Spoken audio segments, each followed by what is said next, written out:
see. Remember to turn on the annotation. Let's see where that was again.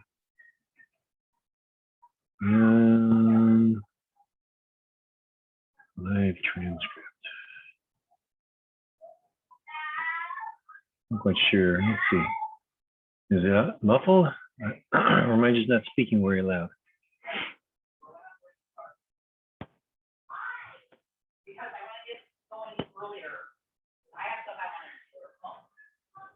A little distorted, huh? Hopefully we don't have to restart the router already. Speed's good. Just check the mic is still plugged in tight. How's that? Did I change anything?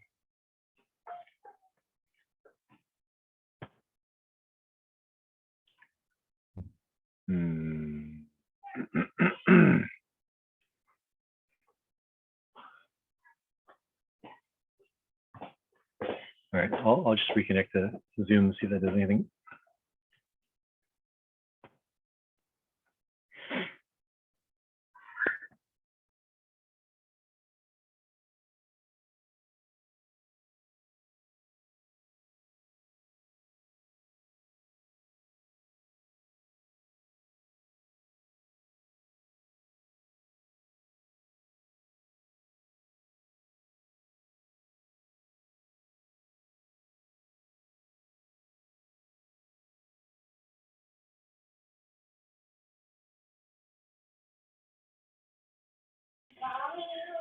How are we doing now?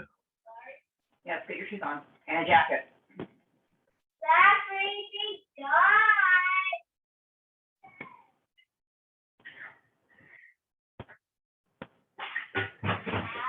Well, hopefully at least still be able to follow along. My speed's good. I don't think so. That's a good thing to check though. Let's see what it's saying for mine.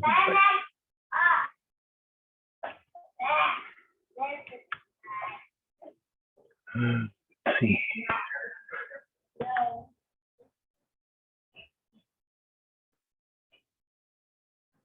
That's possible. They were upstairs when we first pointed it out.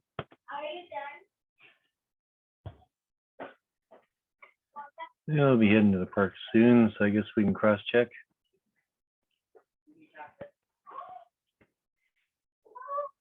Right.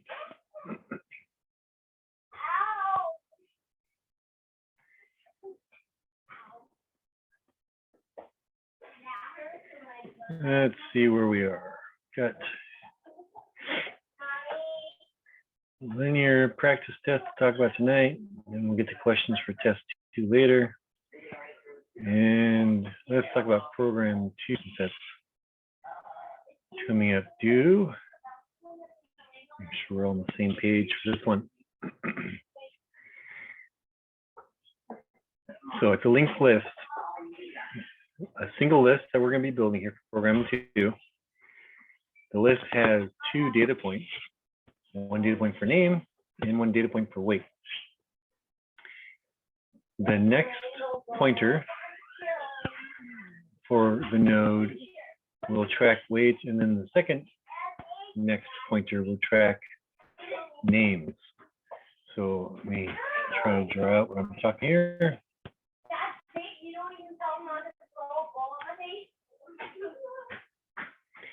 And here we go.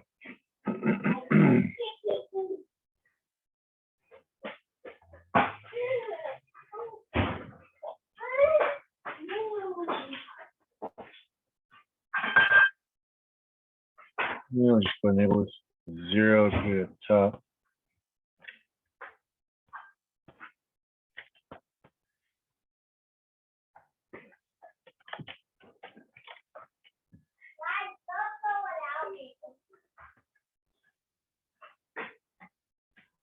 Now, hopefully it's just background noise. They're heading out the door right now.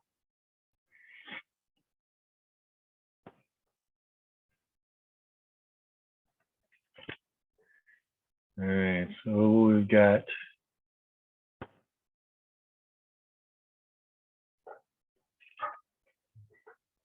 we have our node structure, where we have data, and then we've got a link and a link.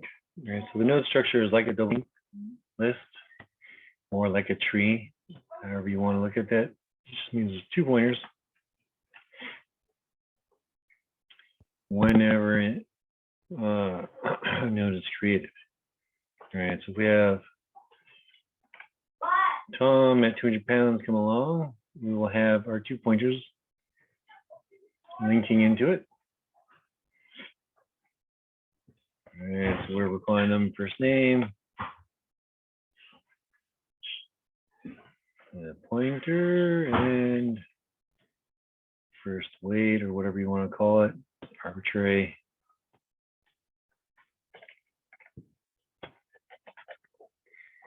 All right, so when the list first gets created,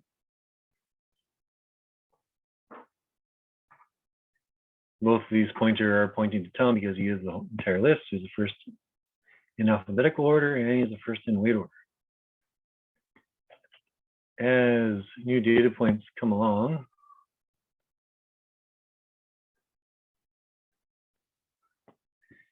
all right, if we create the next node with Mike at 250, and let's just start in for name.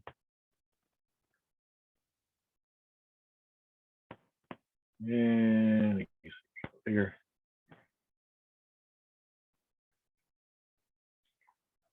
And start to view for weight.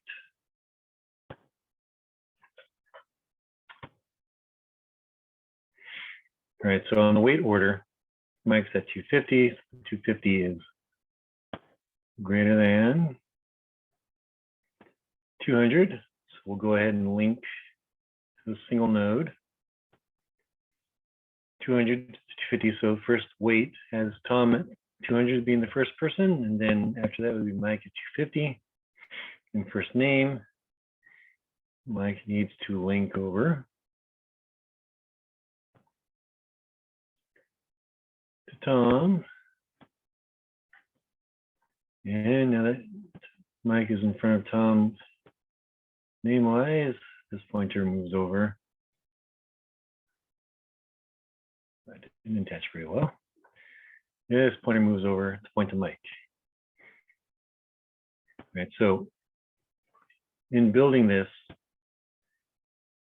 it might be easier to just go ahead and view it as a singly linked list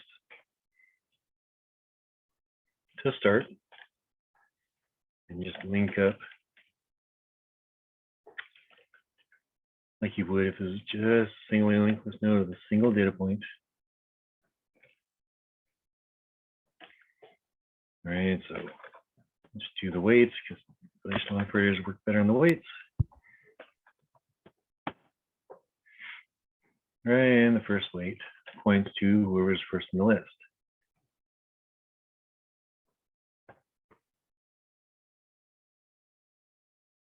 So once that's all squared away and working, you just come in and add in the second. Let's try that again. All right, second pointer nodes into the node structure. All right, so it's a doubly ordered singly linked list. And it's just a matter of adding in the second data point, add the names back in, and make sure that they're building ordered. So just like with the lab, sorted list lab, you create a node and then you adjust the links for wherever it is in the list. Either it becomes the head or goes after the head, it's somewhere down the line in the list, possibly at the end. The single linked list that we're doing here is just being sorted. We don't need a tail. You can have a tail, doesn't much matter. That's the basic idea of this one. Any questions?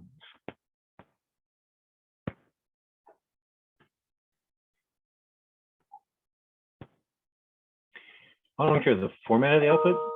If it's print by name, it should print Bob, Tina, Zeus type order. And if it says print by weight, it should be 10, 20, 30.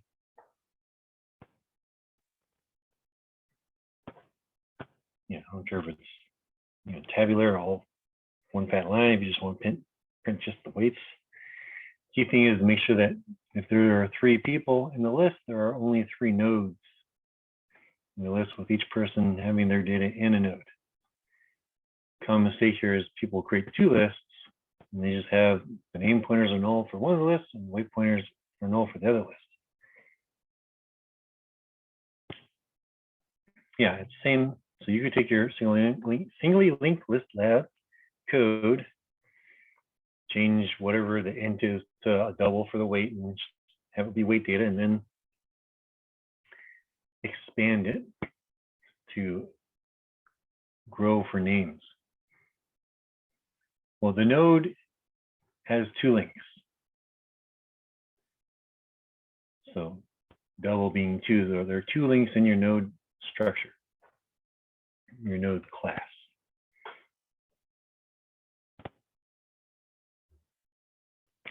N is just the name pointer, weight pointer. So you get names floating around, you have the weights floating around, and the name pointer would point to the next person in alphabetical order, and the weight pointer points to the next person in weight order.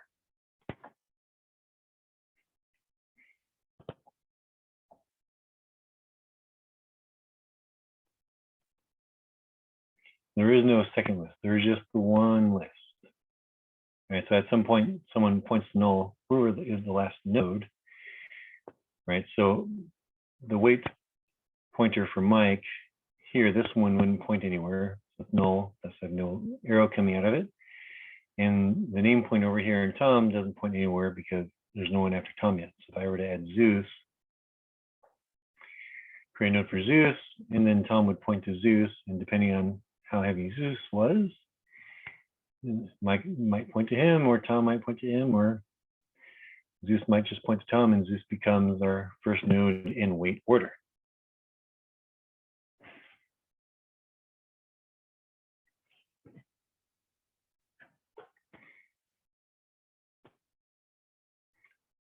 It's a doubly ordered singly linked list, or if you want to look at that, it's a doubly ordered list. Let's rephrase that. It's a doubly ordered list. So you can ignore singly versus doubly standard list structures because it's not a standard list structure. It's a doubly ordered list. It's a doubly ordered linked list.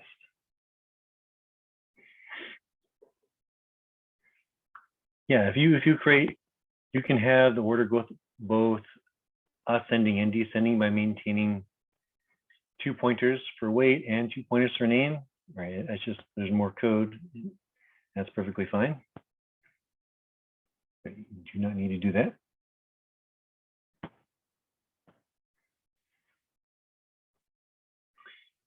All right.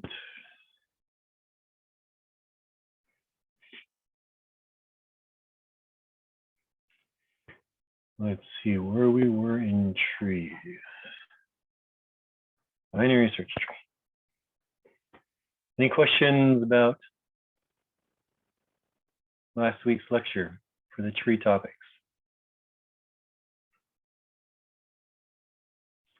Yeah, we'll go over, we might as well just do it now. Practice test.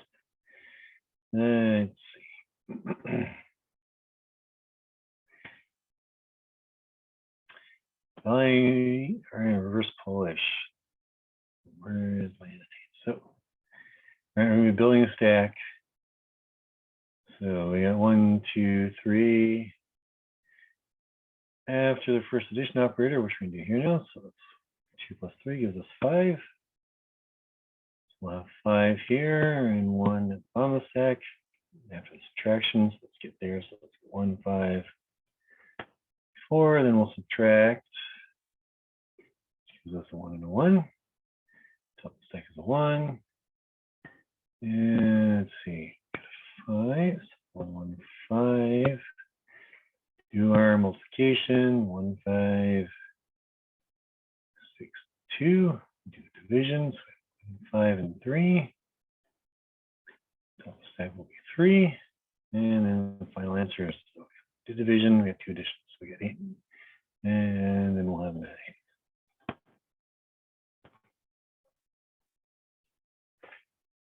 5, 1, 1, 3, and memory address. So we got 9 rows, 12 columns, and 4 bytes per element. So we want 60 and base address. So math will be, all right. So each row is 12 wide, and we skipped 6. So we got 6 times 12, 72, times 4 bytes, plus our base address is 1488.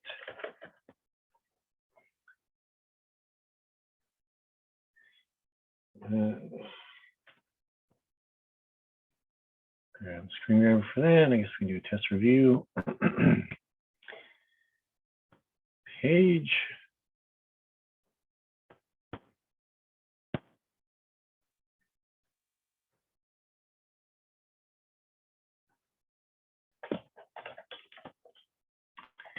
Of course it does. Not happy with Google's JavaScript here. Always get in the way of things. Okay. Turn the memory address 0, that was just 1200. Base address 37. All right, math again. So we've got 3 times 12, 36 elements plus 7 elements in the current row times 4 bytes per element plus our base address should be at 1372. More memory addresses. Fun stuff. Math. Everyone loves math, right? All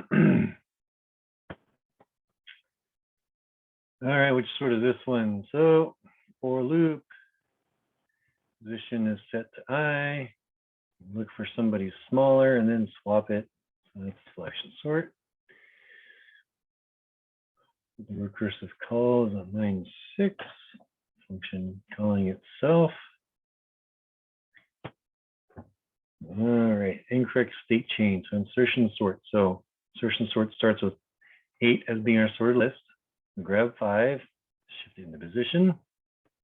We'll grab 1, shift that into position, and we'll grab 6, and that was not shifted into position. So state 4 is wrong.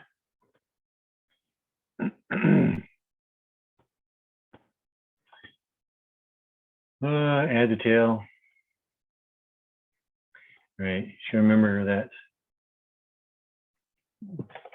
null checks are important because if there is no tail, then we want to make sure that we don't have any null reference exceptions. $1 billion mistake.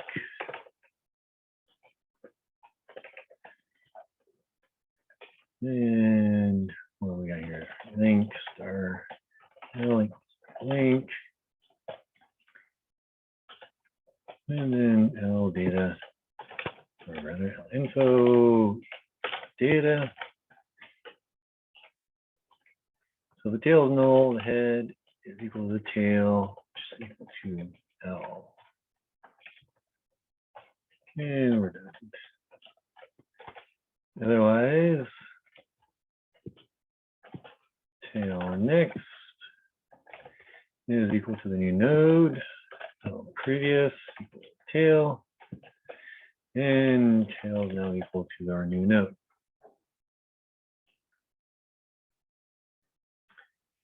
Bubble sort, so 42 is going to be moving up, and so these two will swap. So we don't know where we are necessarily in the iteration, so let's just start from the left and look until we find someone that wants the bubble. So that's 42 and 19. Selection sort, all right, where's the smallest? 12, smallest 27.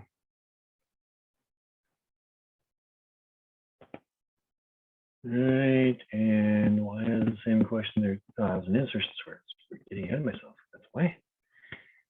Insertion sort. Right, so all 3 of these will be in a different spot. 27, 42, 19. Because 19 will be shifting all the way to the front, which 42 moved over and 27 moved over. All three of those are going to be in a different spot.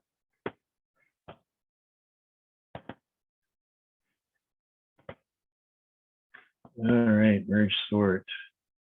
All right, so we have a nice even set. So the first half would be these.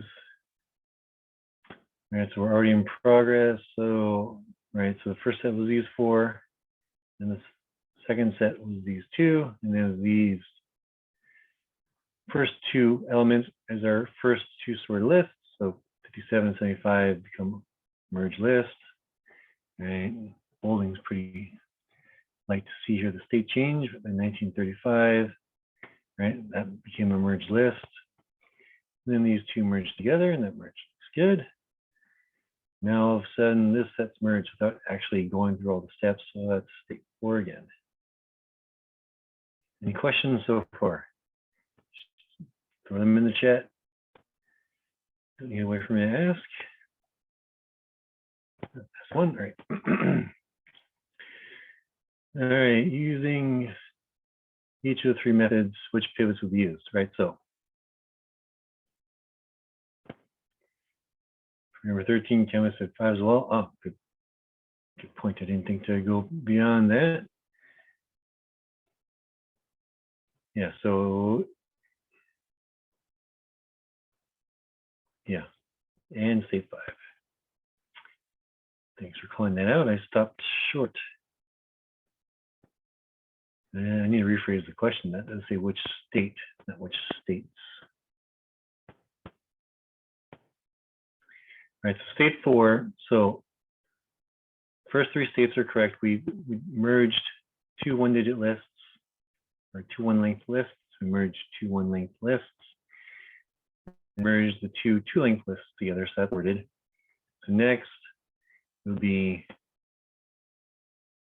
oh, no, yeah, because we wouldn't merge both of these at the same time. It would be 4 and 5 would be merged as its own thing, and this should still be 23, 17. And then the next state, 17 and 23 would merge together, and then we would have a 4 list that we could then merge with this 4 list.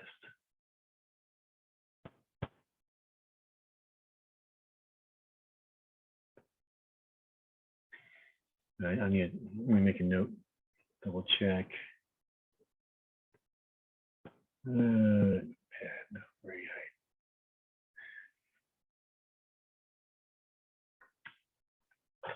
Merge sorts. All right, because once you're in a bad state, one can argue that every state that's effectively a bad state.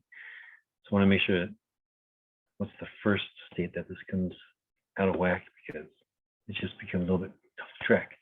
So basically, do the merge sort on pencil and paper, and then look to see which lines don't match up with what you did. Any line that doesn't match up, that means that we did something wrong in the table here.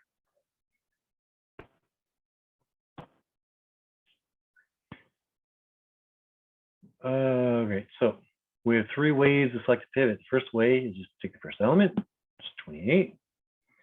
Second way is to take the middle element, so 0 plus 8 by 2 is 4, gives us element 7.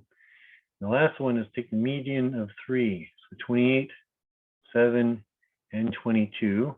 Median of those 3 numbers is 22. So let's see if I goofed up on the key anywhere else.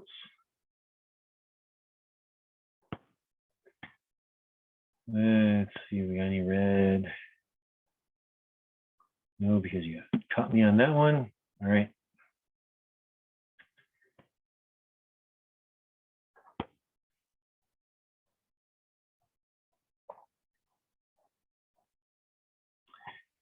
Other questions?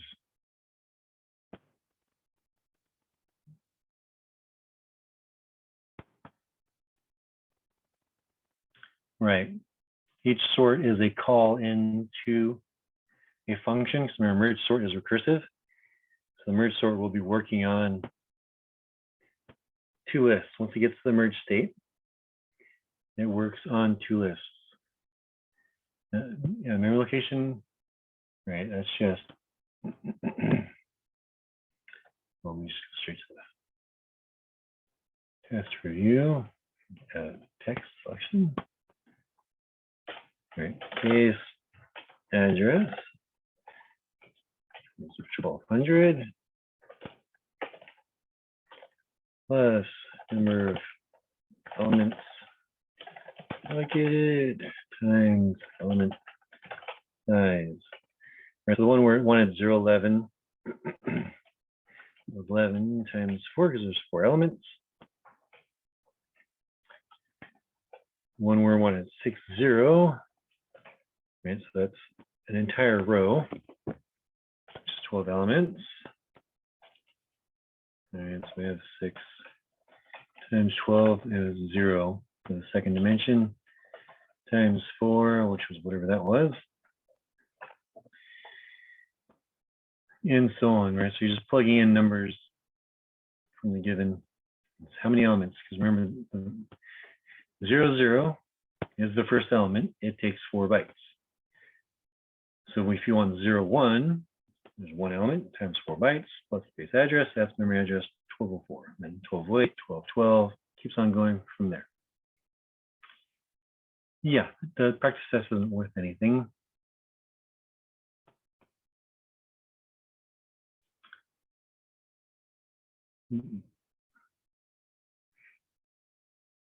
When am I going to open the test? That's a good question. Normally, we take the test in class during the lecture time.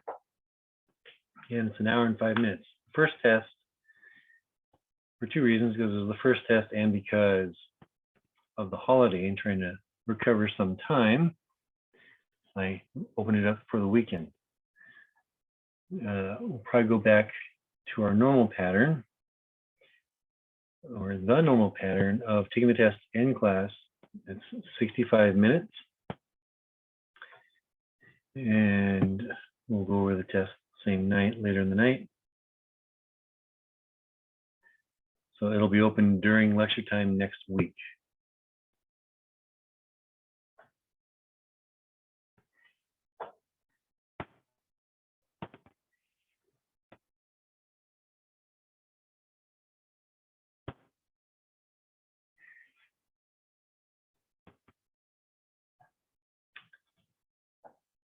Any other questions about the test or our sorts?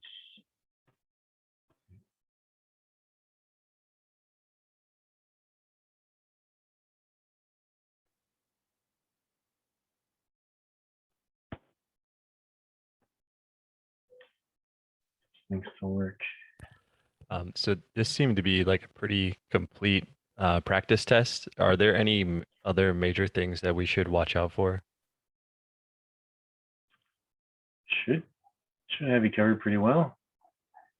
I am going to take a peek at last semester's and make sure I'm not forgetting something. I do like to forget things from time to time. Okay.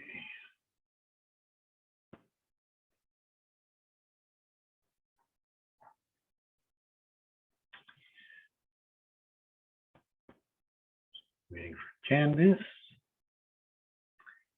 Right, so recursion,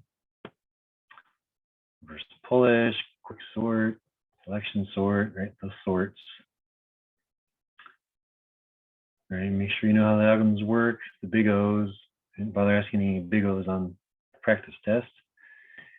But big O is present. And looking at the code. Row major order. Remember, only testing on row major order. For the math, column major order, just as an awareness so that there's another way to order. Multidimensional arrays. All right, reading code, sorting, and our double linked list stuff.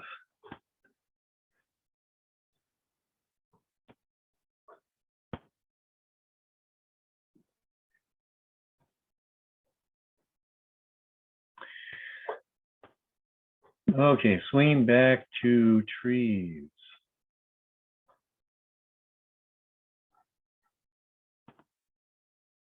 Any questions on the terminology? All right, levels, depth, siblings, all that fun stuff.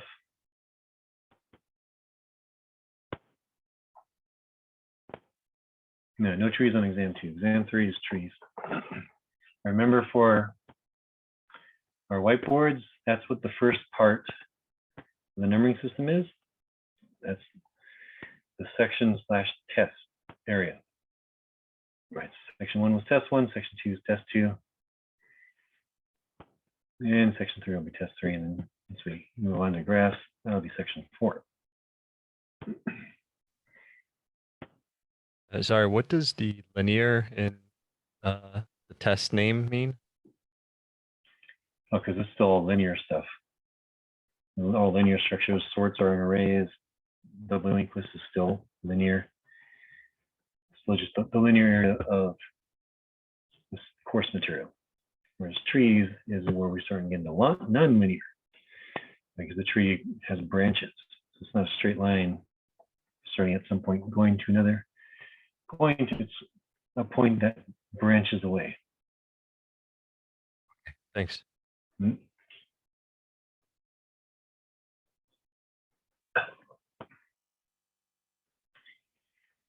Okay.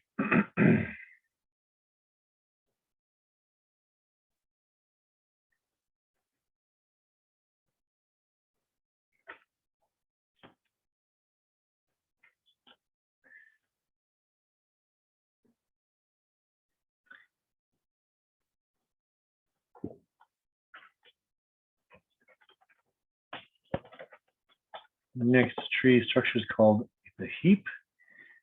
So binary heap. Right, so don't confuse this with area of memory called heap. That is completely unrelated. Let's see.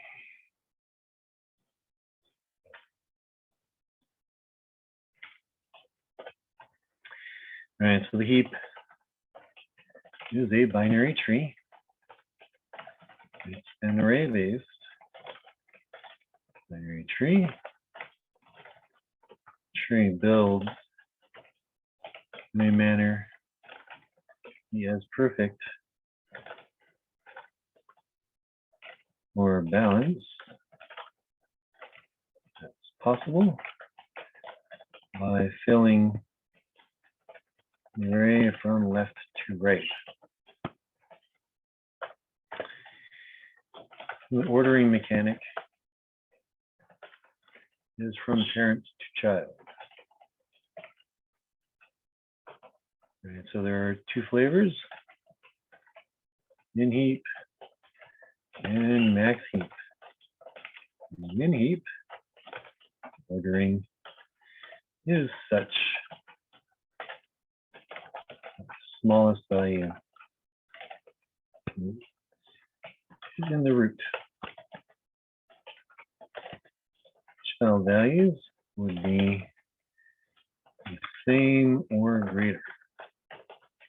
The max heap largest value is in the root.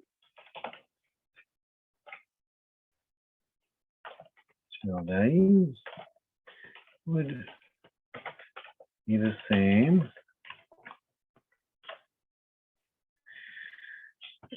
or smaller.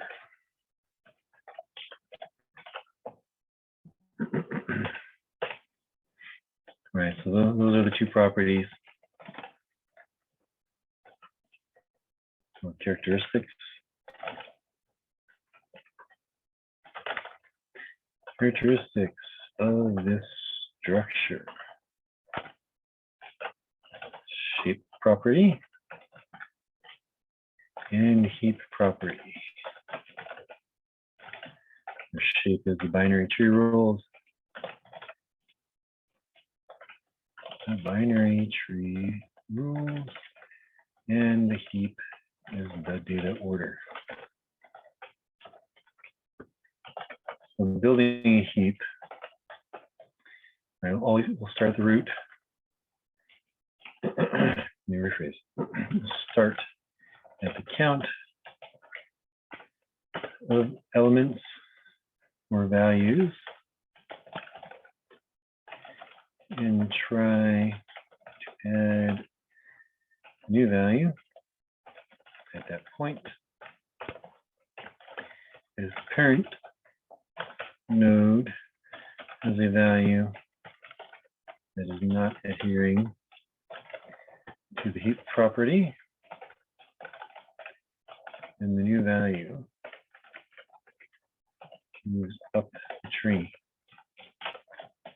Test is repeated. So the parent of the child is in the correct spot.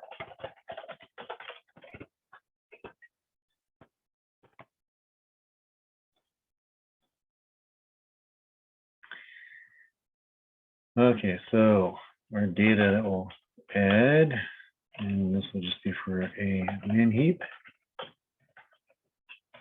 Start off with 25. We'll add 50, then we'll add 15, then we'll add more from there.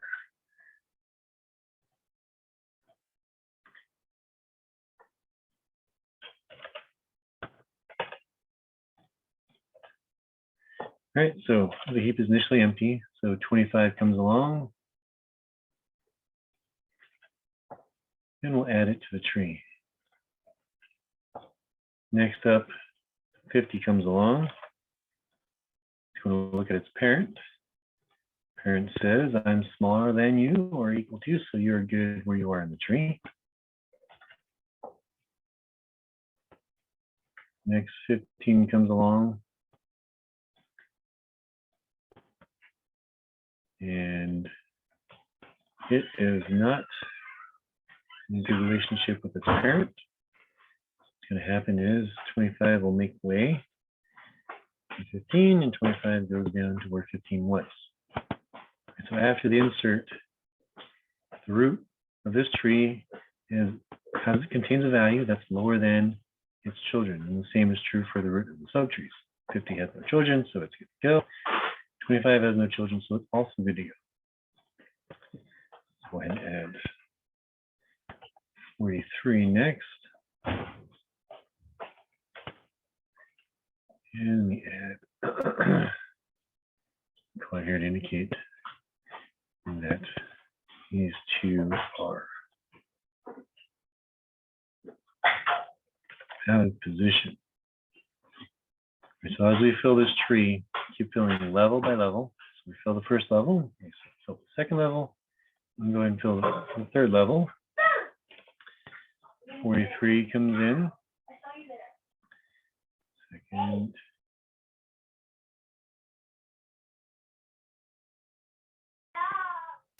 Right, and now we have 1543 not in agreement for their heap order. So 43 will move up, and 15 moves down. 43 will then check its parent, and the relationship's good. The parent is smaller than it, so we are going to stay right there. Yes, it's a binary tree. All right, so binary tree is one of the key characteristics.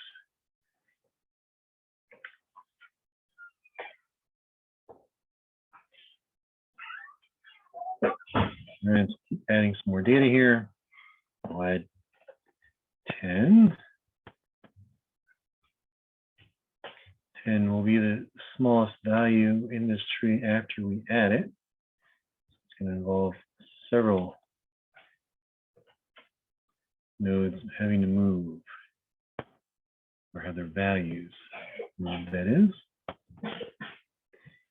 Great, so 10 comes in, filling from left to right, next level. The two values compare themselves and see that they're out of order. 10 moves up. And 43 moves down. And then we'll do another test. 10 now checks its parent.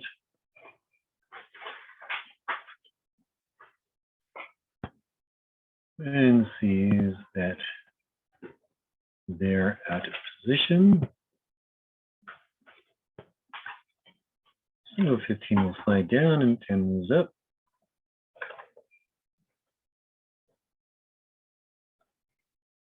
All right, so if we look at the root, 10 is smaller than 15 and 25. Look at the root of the 15 subtree, it is smaller than 50 and 43. All right, and leaves are good to go.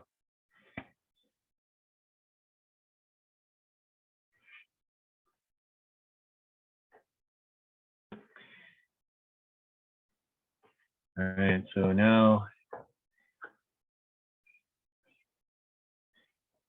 let's see.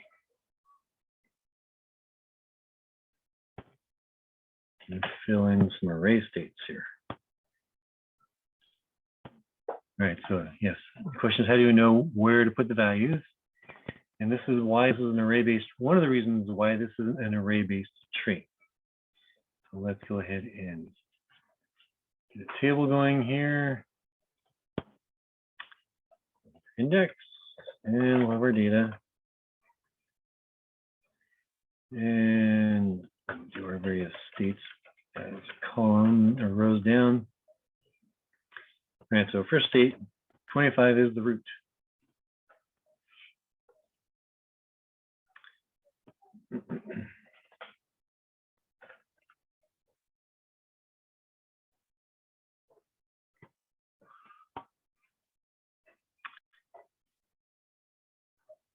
When 50 comes along, all right, I guess let's add another column here. And left, that's our count.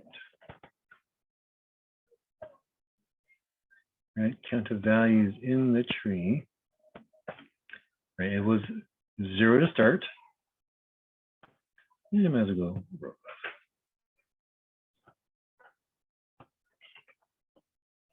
0, count was 0, so we go ahead and drop in the value at index 0, and that is our root. And we check against the parent. There is no parent, so we're done. All right, so our count is presently 1. We have 25 at the root, and we want to go ahead and add 50. So 50 comes along here. Index 1, based on the count, and the count goes up to 2. And then it checks its parent. When we check your parent, you subtract 1, divide by 2. It's the reverse. 2i plus 1 and 2i plus 2.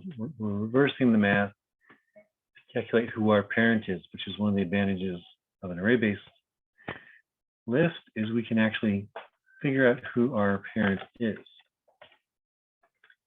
So on state 2, in state 2, we do have a mutation, so we'll go ahead and say state 2a. Right, our count is 2 to start. So we go ahead and drop in 15, and index 2. And calculate who its parent is. And we get to this floor. I have to double check the math. What the math is for calculating a parent. But as we can see here, right, 15 parent is index 0. Yeah, so subtract 1, cut it by 2, and then 4 it. So at index 2, our parent, take away 1, so we have 1 divided by 2. And in your math, that gives us a 0. Our parent is 25. 15 does not like 25 being above it. So we're going to go ahead and move the values around. 15 goes to where its parent was, and 25 moves down, and 15 checks its parent. There's 1 above the root. So our insert's complete, and our count goes up.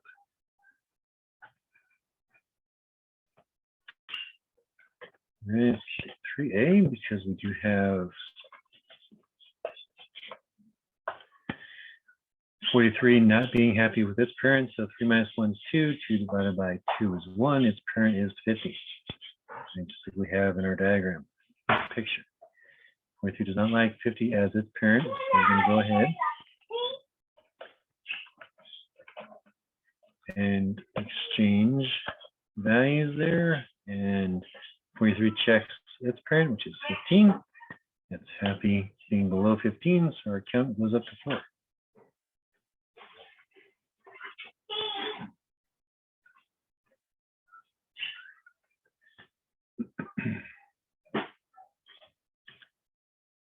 Okay. So go ahead and bring the table down. Right, and we just do 4. What was our count?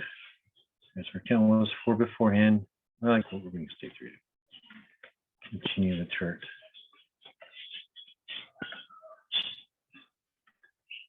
All right, so we have 10 coming along.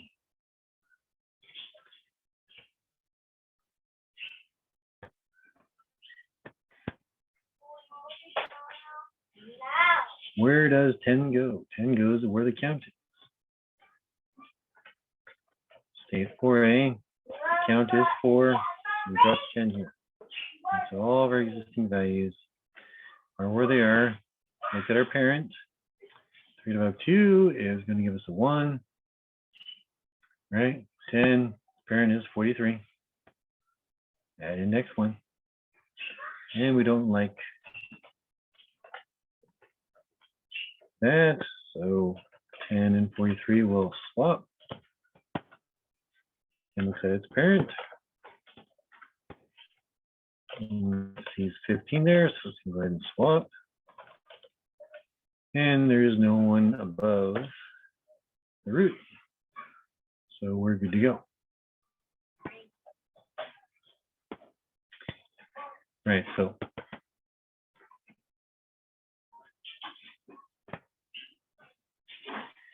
uh, 15, 25 wouldn't switch because we won't consider. The question is wondering if you can switch the position of 15 and 25. So 15 goes right and 25 goes to the left. If the data came in a different order, it may have happened in those positions, but there is no left-right data relation.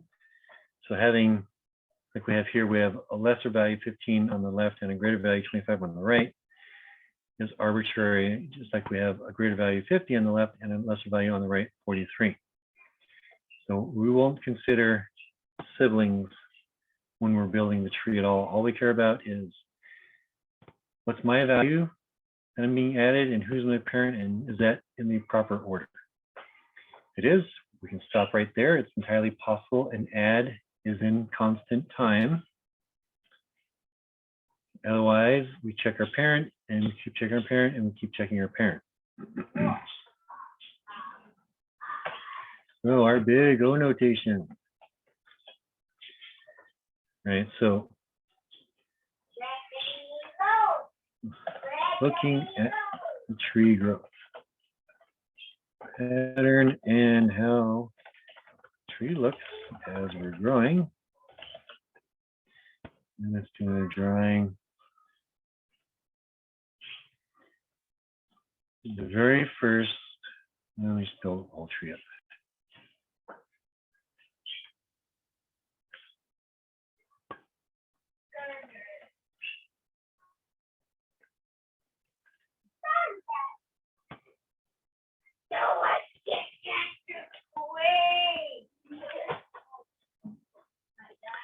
All right, so we're going to be building level by level. The root will be the first value that comes along, and that may change over time as smaller values come along from the min heap or larger values come along from the max heap. But this will be the, let me do this one. If the count of data points, nodes, I'm kind of frozen here. All right, completely frozen. Looks like the audio is still trying. Okay, I got my mouse back. All right, so if there is one element in the tree, that's the root. If there are two elements, it's the root and the left child. If there are three elements, then we have the first full two levels. And as we go down 4, 5, 6, 7. This is how the tree grows, and we will not go down to another level until the lowest level that we currently have fills up. So we have 2, 4, 6 more data points that will fill in here before the tree grows. Right, so since the tree is as balanced as possible, or another way to look at it, as short as possible, number of levels is logarithmically proportional to the number of data points.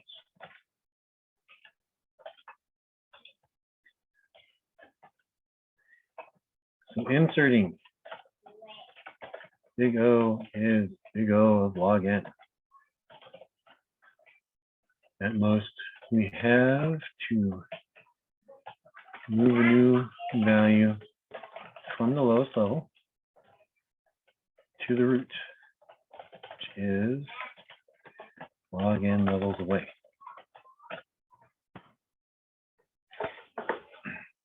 Right, we keep doubling. Each level doubles the number of nodes previous to it.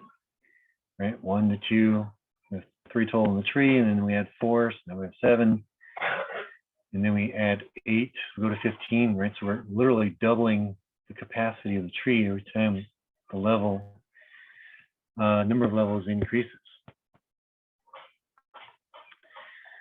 Question is, we don't care if the value goes right or left. Yeah, because we're not, unlike the binary search tree, which starts at the root and traverses down, with the heap, we start at the count position in the array, which is an empty value, and then we go up.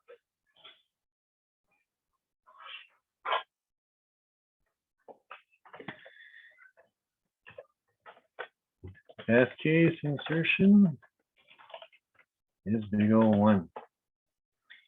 All right, if we had a value and it is the same or larger than its parent, it stops right there. As we see in the chart, constant time and logarithm time are pretty close together on the growth scale. Okay. Yeah. Note, this is not a search tree. It does not work well trying to find arbitrary value from within the tree structure.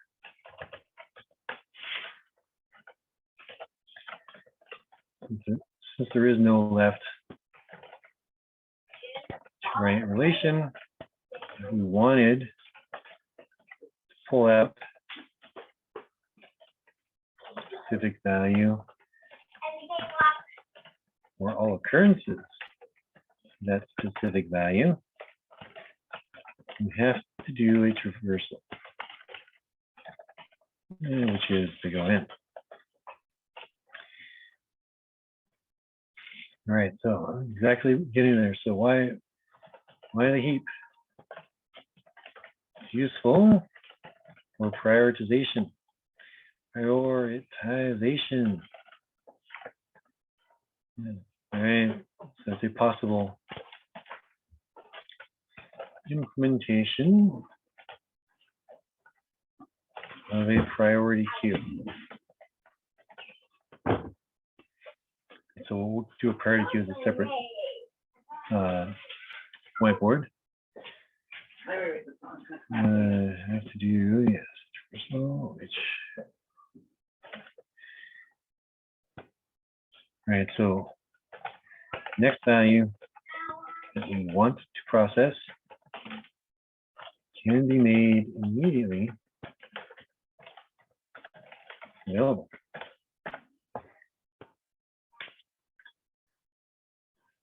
All right, so let's go ahead and do mention on the stage probably is we are, priority queue. Yeah, to priority queue again, we'll do that in a second. All right, so abstract data type. I think I mentioned this a while ago, I'll mention again. When we're talking about an abstract data type, or abstract means we have an incomplete definition.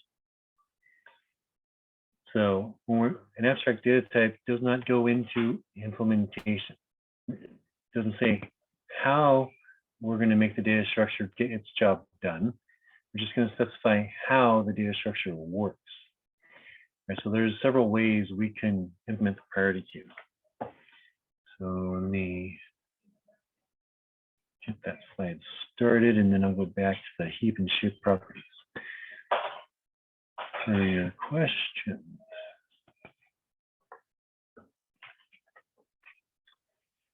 So that shape property is saying it's binary tree, right? And it's perfect. This is one of the areas where there's full, perfect, balanced, complete. So there's a lot of different ways to describe the growth mechanic of this tree. And so when adding nodes, we are going level by level from left to right, which is filling the array from left to right. Okay.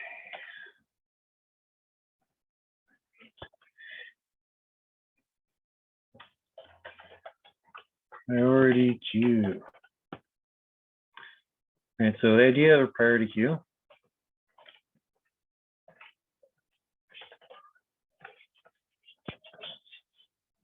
is that we order by data and not by time. All right, so a regular queue enforces a first in, first out pattern. Whereas the priority queue enforces most important in the set is first out. Actually, had a production incident this weekend where we didn't have proper prioritization of the data, so some people were skipping the line, and that was causing problems. In fact, we're going to be folding in a little bit of a priority queue pattern into how we're processing the data, because order of data is important. You want things to happen in a way that's going to be planned out. All right, so we could implement the priority queue with a sorted array sorted into list. All right, so adding to either structure is big O. Right? Not exactly ideal. And then deleting either structure would be to go in for the array, right? Assuming we collapse data, and to go one on the list because it's easy to delete the head, right? So let's do these drawing. I meant to.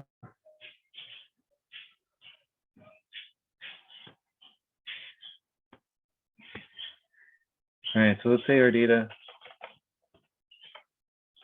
arrival order. All right, 10 comes along, 15, 12, 8, 44, 6, and 3. Index in our data. And index which matter demonstration. Any one more columns we need, but initially 10 is in our priority queue. And then 15 comes along. That is greater than 10, so we go and edit. And then 12 comes along, 15 has to move along to the side to make room for our data. 8 comes along, and everyone needs to shift. 44, somewhat quicker to get where we want to be. It's actually usually pretty quick, because usually if we were to implement a sorted array, since the way that we insert involves shifting, pretty much treat this like an insertion sort, where we have our sorted list, and we want to go ahead and add a new data point. So we start at the end. The value is less than, we just shift the values over, and then we get to where we need to be. All right, so 6 comes along, and everyone had to shift over, make room, and then more of the same with 3. All right, so worst case scenario, every value in the list needs to move, giving us linear time. Now, if we want to start deleting, and so we start deleting. Since this is a priority queue,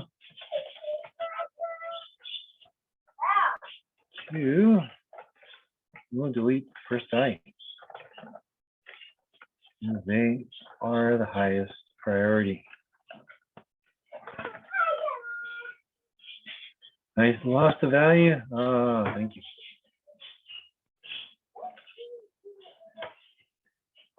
Transposition errors.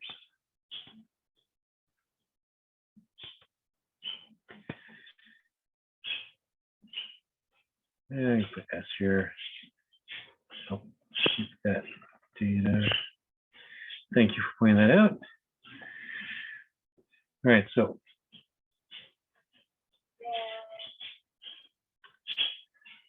let's just copy over a little bit here.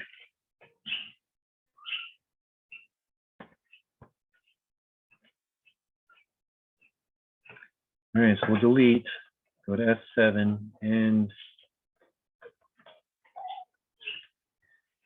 there's a couple of ways to manage this, right? We can just go ahead and automatically collapse the list, but we might be deleting soon anyway, so we'll just need to pull 6 out. So the emptiness can start forming here.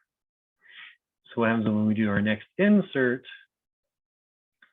we have to try to weigh the pros and cons of shifting people around, how much space we want forming at the beginning.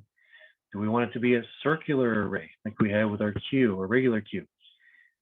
Right, in which case we'll just leave these as blank, and that's the new position, in which case we can get this down to a constant time, right? So there's room to improve this, but the idea is we want to get the value quick back, and if we treat this as a circular array, we can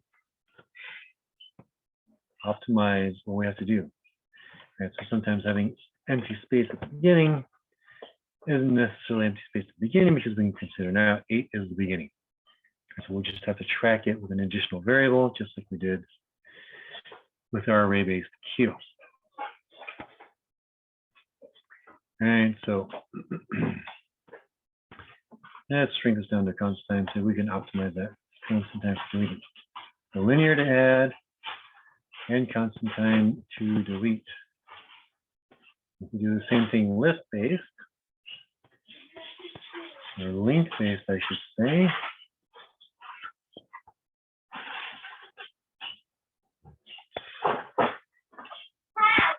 Trying to get my shape. Go grab the data.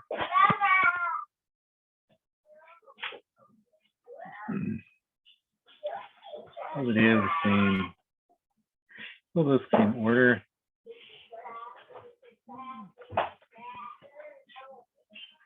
All right, 10 comes along, and it becomes the list.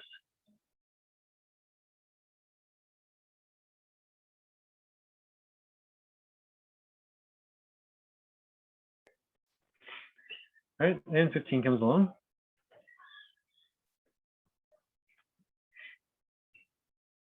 And if I grab 10, I can move them to the side. Tray, there we go. Right, 15. Right, add in sorted order. And we'll keep on growing. But adding values to our sorted list. Right, this is linear operation, just we have to find where it goes. And then update some pointers.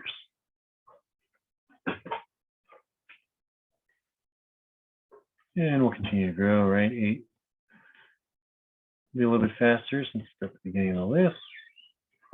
We don't have far to iterate. Find where we need to adjust our pointers. And sometimes adding can be quick.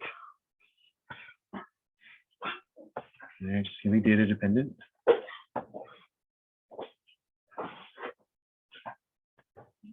We have here 44.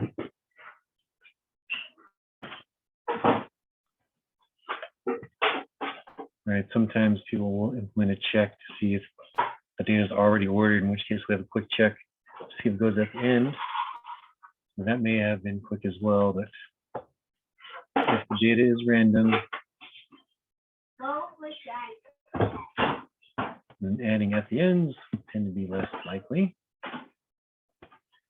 So it's going to take time to find where we need to go. And then 3 up front.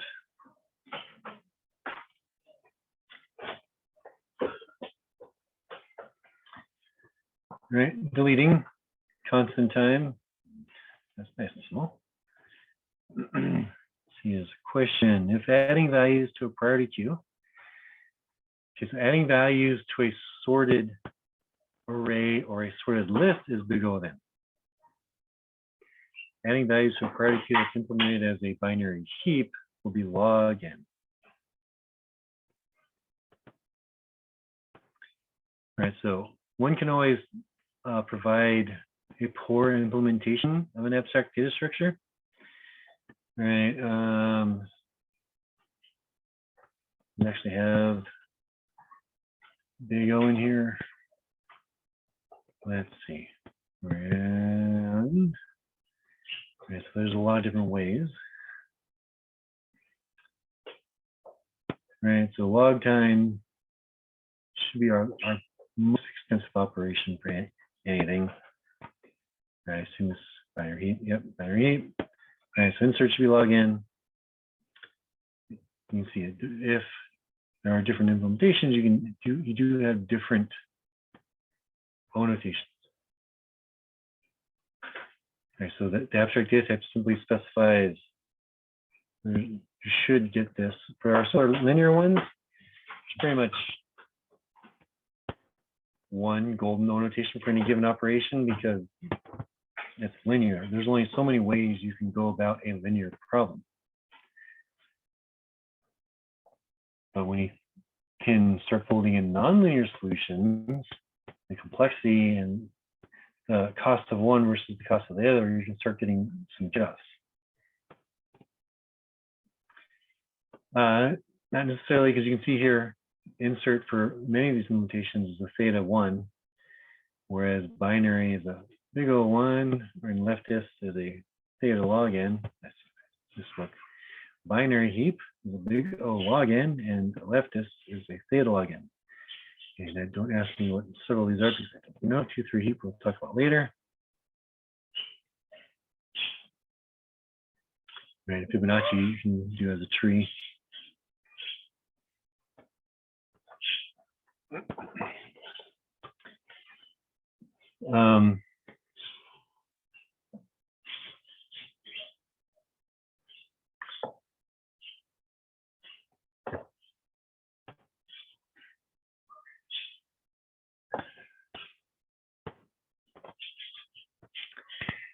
Right.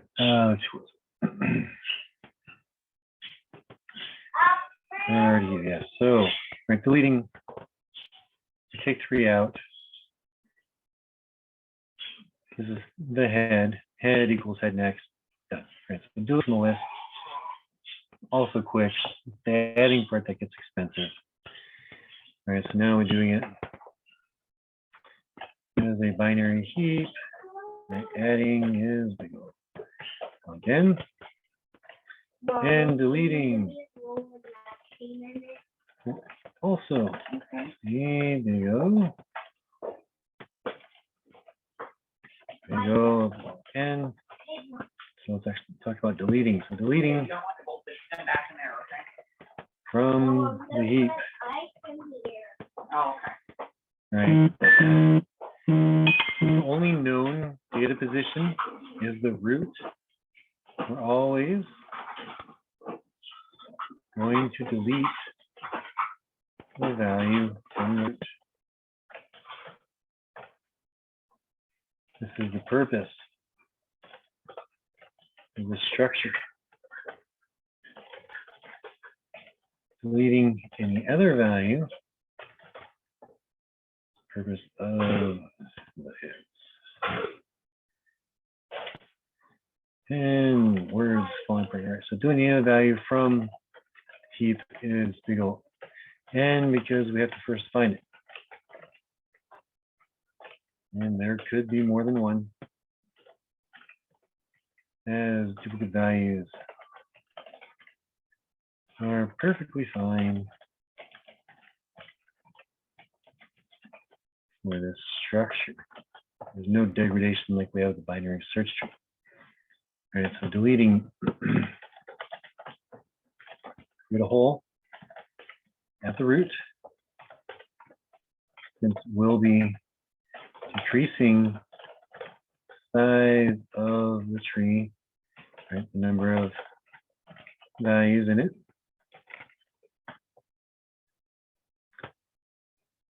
Well, a binary heap could be a min heap, or a binary heap could be a max heap. Both min heaps and max heaps are binary heaps. Right? We're going to not have room we're not going to have room for the last element in the array. That value is falling off, is one of the candidates to fill the hole in the root. Other candidates are the root's children.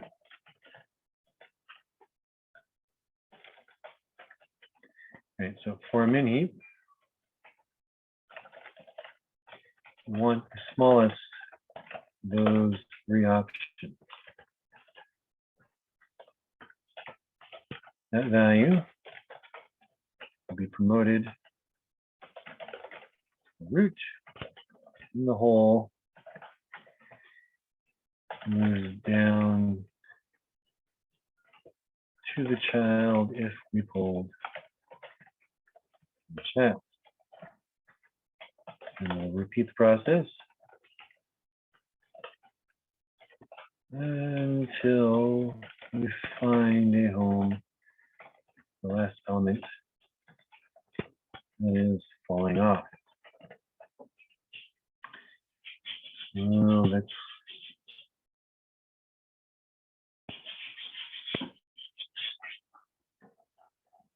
go get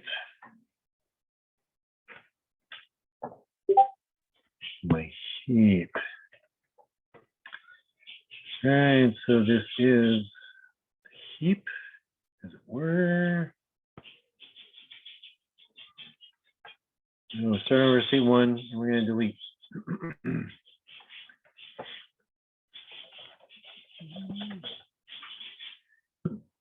Start deleting. Going to state two, 10 goes away. And 43 is now in limbo. All right, it wants to go somewhere else. The root's children are 1 and 2. So the smallest value of 15, 25, and 43 is going to promote.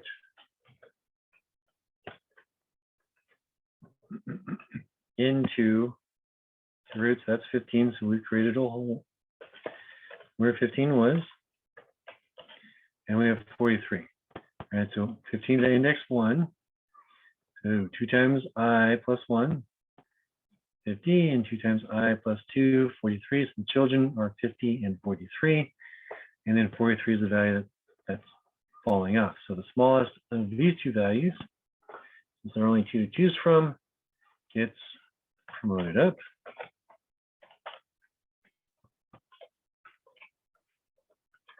And there's nothing below that. So the bubble goes to where 43 was, and there are no data points below it.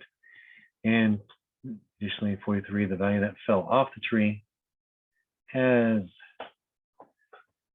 been placed back into the tree. We now have 4 data points in our tree. Count is 4. So when we delete again, 15 goes away. And 50 now looking for a new home. Been evicted from its previous location, and we're going to put it in a new room. So child of the root are index 1 and 2. So we have 43, 25 plus the value that fell off. Smallest of those 3 moves up, creates a new hole.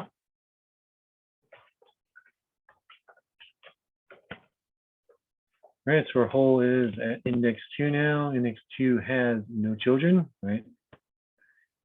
2 times 2 is 4 plus 1, 5 and 6 that are out of bounds, right? Those values are beyond the count of 4, so it's not in the tree. We have just one value to take over and fill in, and our count goes down to 3.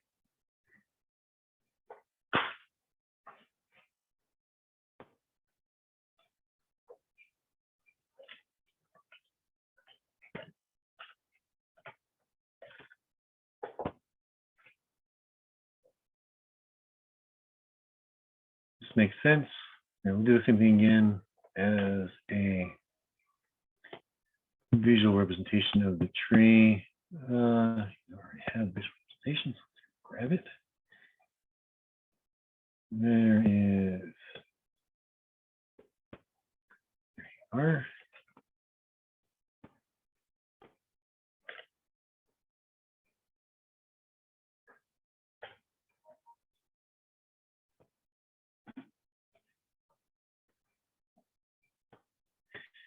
All right, so our initial state, we have 10 in the heap, and 10 goes away. 10 goes away, we lose room for 43.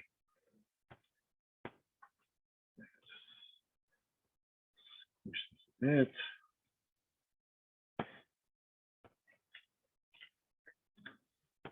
We look at 1525 and 43. 15 moves up, creates a new hole. Now we're looking at 1543, and 43 fills the hole, and then it is gone.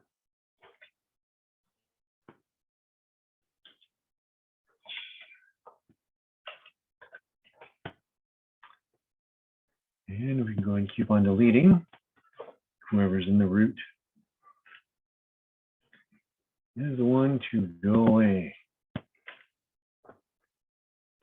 So initial state, we have 15, and then delete. 15 goes away, and 50 no longer has a home in that tree structure. 25 moves up, creates our hole over here. 50 finds its way into that position, and we're down to 3. All right, and we double check after the fact. We still have a min heap. The root's 25. Its children are greater or equal.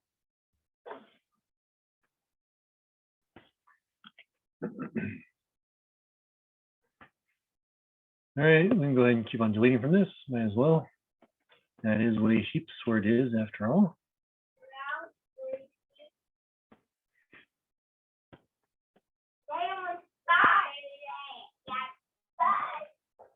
All right, so the next data point to leave the tree will be 25.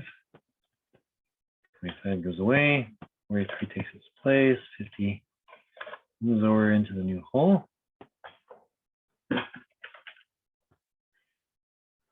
43 goes out, 50 takes its place, and then we have nothing. All right, so destroying heap, repeated deletion, use the following stream of data. All right, came out first 10. All right, so we had 10, then 15, and 25. 10, 15, 25. Ooh, after that, 43 and 50. All right, so you get a nice sort. If you want a descending sort, you build a max heap. All right, and then you destroy it. Build a heap, then destroy the heap. Which is n log n to build the heap, and the same n log n to destroy the heap.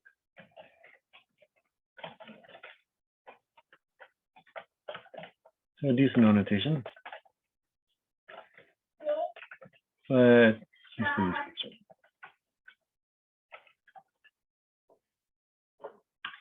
We always delete from the root. Yep, that's just like with a stack in a queue.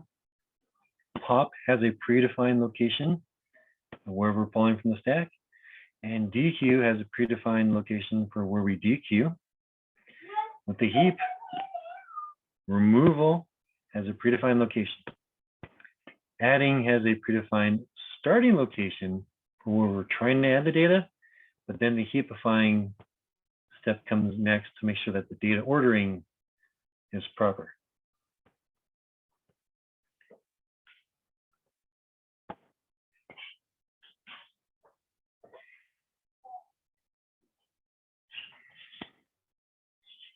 All right.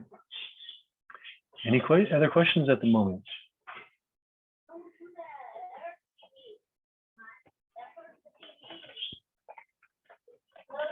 Go ahead and take a 5-minute break and resume at 7:30. Going on mute.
All right, double checking for questions at the moment.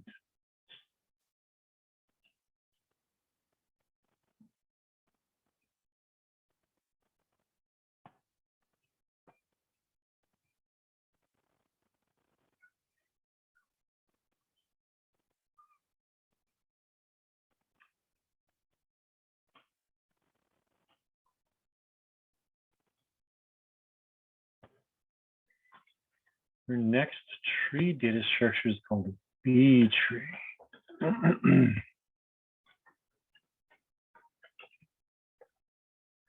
And the B does not actually stand for anything.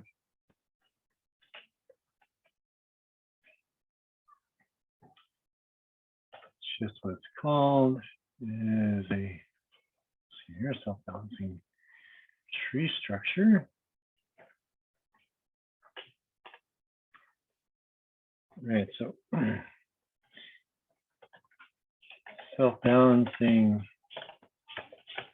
tree structure is an n-ary tree where we'll specify maximum number of children. Additionally, also specifying minimum number of children that an internal node can have.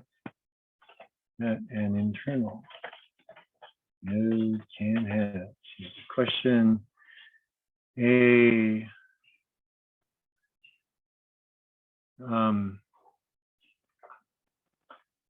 The question is about the equality between a priority queue and a sorted queue. I wouldn't really say there's anything as a sorted queue. A queue is an ordered data structure. And so we order based off of time. But if you are trying to create a queue, sorting it, then you're not actually n-queuing. You just have a sorted list.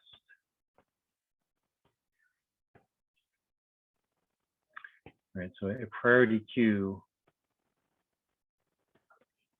specifies the most important data point has priority over less important data points.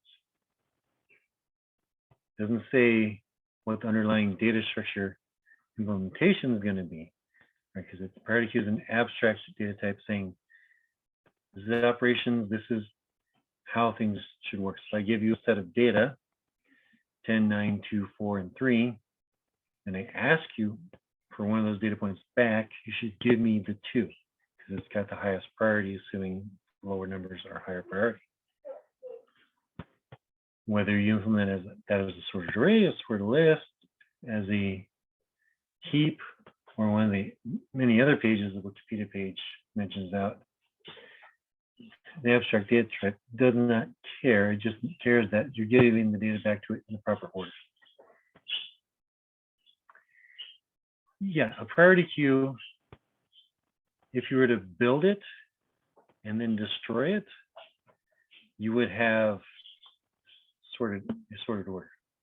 But usually when you have a queue,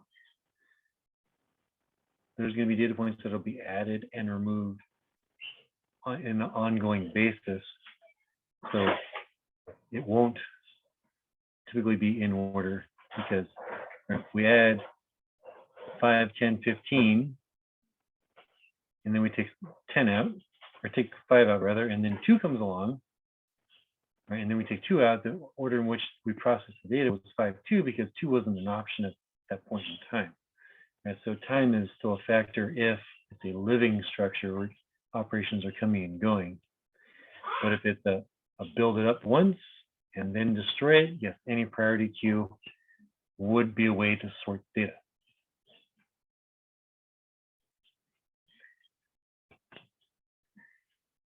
Okay. All right, so simplest with B tree, we can construct is a 2-3 tree, where we have between 2 or 3 children. There is no such thing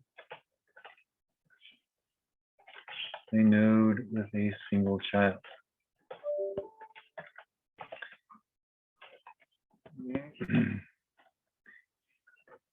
B trees are similar to binary search trees in that we are ordering from left to right instead of 2 branches. We can have as many as n branches or 3 branches in a 2-3 tree.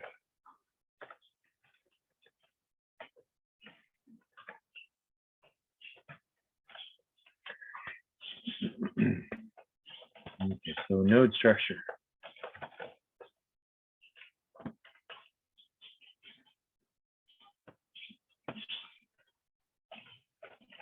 For a B tree node, you have an array of data points and an array of pointers.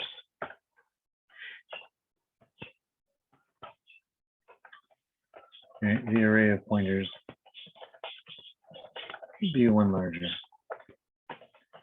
Then the array of points. 2-3 node structure. We have data 0, data 1, we would have link 0, link 1, and link 2, all of which we would just implement as arrays. Right, so the data array, and temporary freeze. The data array is 2 elements in size, and the link array 3 elements in size for our 2-3 node. Data elements exist in sorted order. First branch contains a subtree whose values are less than data 0. Second branch contains values less than data 1. And the third branch contains values greater than data 1. Right, or equal to. Duplicate values here aren't such a big deal in a B tree. Or equal to what? Sorry. You could have duplicate values. It's not that big a deal because there's room for extra data points, but it would cause some dead branches. So it's still a little bit of a problem, but it's not as big of a problem as it was with the binary search tree. But generally, we're going to assume there are not duplicate values because that would be the preferred case.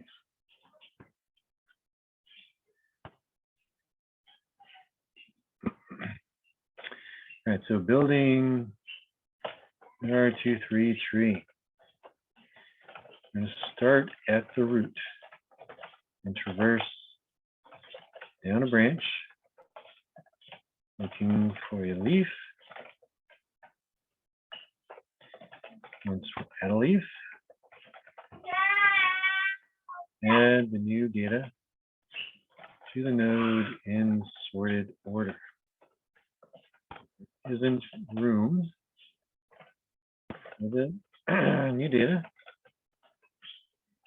Split the node, the smallest value in the existing node.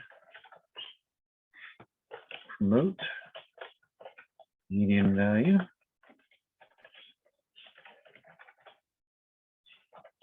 Tree. And place the largest value in your node.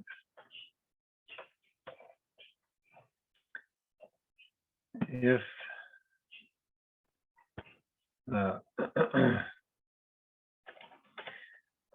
if there was a split, the promoted value inserts into the parent. Repeating the process until the promote to the root if splitting continues to be necessary. Ultimately, creating a new root if we have to split the root. Okay, so this structure is certainly more complex to build than our previous ones. We will go a little bit slower on building here. Okay, yes, I want a shape. Now,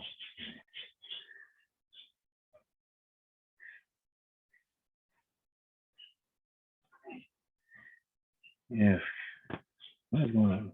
Computer, let me check the test manager for a second here, make sure I'm not an antivirus or anything like that. Yeah, I use a fair amount of CPU. What is? It's like 34%. I see.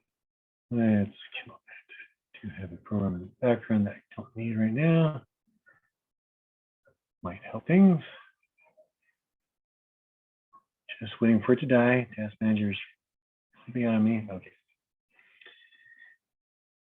Back to the drawing board. And we got some shapes now. All right. So our node structure is going to be a little more complex. Just go ahead and add a few boxes next to each other. Boxes. So we'll have data 0. I have data 1.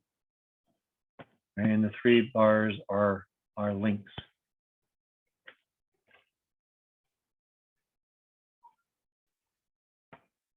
So let's go ahead and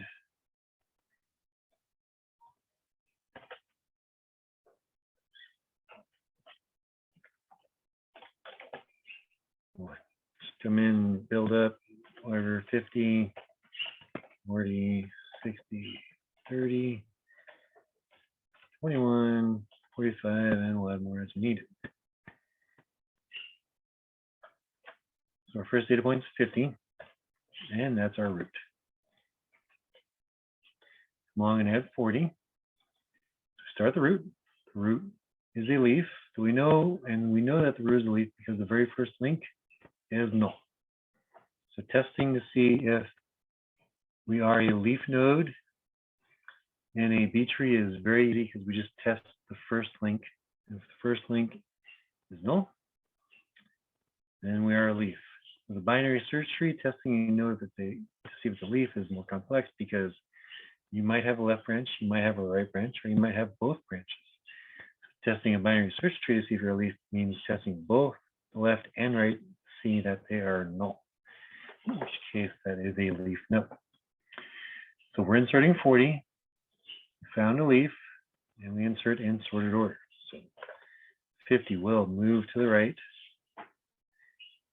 keep 40 to the left, right? Because we have our left to right relational order here.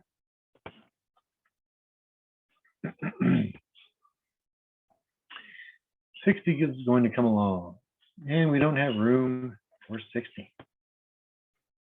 Right? 60 wants to go ahead and go right here to the right of 50 if there was room for it in the array. Let's see. Oh, this was a question. Why is there one more link than there are data points? Because with 2 data points, I can separate a data set into 3 sections. Just like with a binary search tree with 1 data point, and we can divide data so that whatever is lower and whatever is greater. If we have 2 data points, we can divide into 3 sections. So if we had 10 data points, we could divide into as many as 11 sections. Okay, so we started at the root. We found that the root was a leaf because the first link is null. Then we wanted to insert 60 here into sorted order. And there's not room for it. So it wants to go over here, but we don't have space. So we're creating a new node. A new node gets the largest value. And 50 is a value that is moving its way up the tree. 50 is promoting up. It is shooting up the tree. A little arrow here saying that 50 wants to move out. So this 60 is a new node.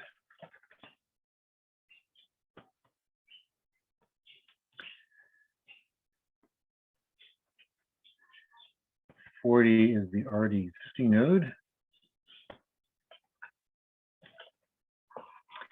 And we have 50 moving up the tree.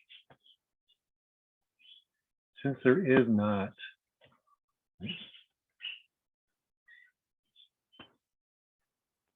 the value above the root, and we want to push the value up the tree, a new root is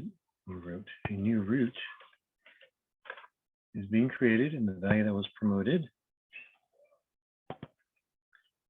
is moving into it.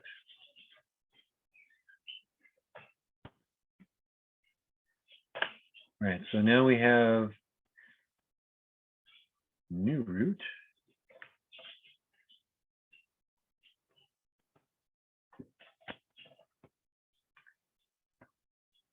And I might as well just be labeling root while we're here. Keep things in order. All right, 50 is the root. 40, 50 was the root. And next root.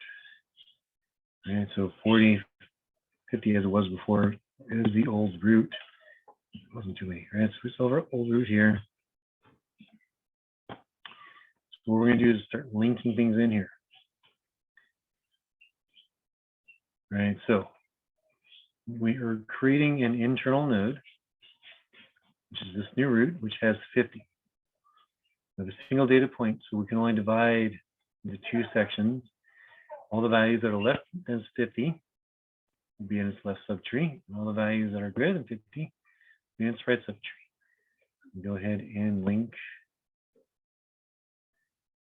to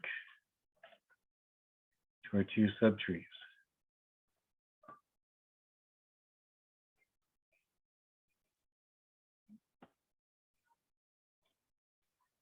And after we're done with that, you can go ahead and make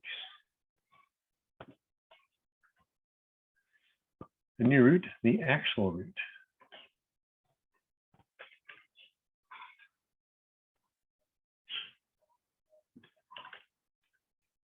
Go ahead and update our schematic here. New root is the actual root.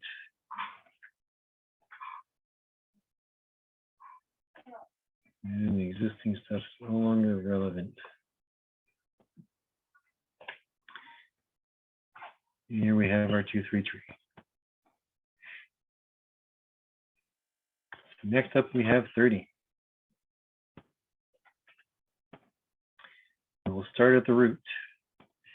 We see that the root is not a leaf, so we need to go ahead and traverse down into a subtree. So we'll test 30 against the first value, see if 30 is less than the first value. So we'll go ahead and take the first link, get to the 40 node, and we see that the 40 node is a leaf. So we're going to go ahead and insert 30 in here. There is room for 30, so 40 will just shift over to make space, and we're good to go.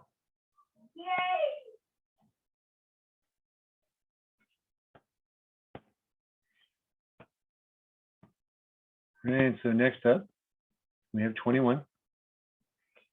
Start the root. See, the root is not a leaf. 21 is less than 50. First branch. Find that the 30 node is a leaf. So we'll go ahead and want to insert 21. However, we do not have room in this leaf node for 21, so we're going to have to do some splitting. And so 30 is going to promote up. 21 will hang out in the existing node.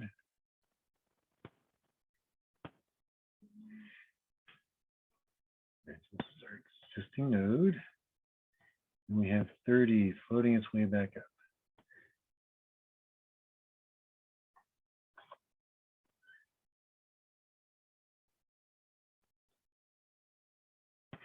And 30 is being promoted up the tree.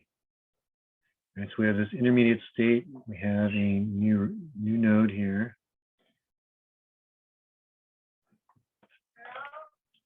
New node. That's being created, and it's going to hold on to the largest value. And you may have noticed we are keeping values to the left. Filling things to the left because the first branch value is less than the first data point. And we're going to get into a situation where there is more than 2 data points, excuse me, more than 1 data point, more than 2 children in the structure. All right, so 30 wants to go into the 50 node. So 50 is going to want to move over to make room for 30. So when 50 moves over, it's going to pull this pointer over along with it, because the second link was pointing to the subtree that had values greater than 50. So we want to maintain that relation. So since the data point is shifting, the link also needs to shift as well. And then 30 is room. Right, in this particular insert, the existing link here is staying where it was. For subtree, the values fewer lower than 30. Now we have our new node. We have 2 data points. So that means we're going to have 3 children. The link that we just shifted over gives us space to keep track of the 40 subtree.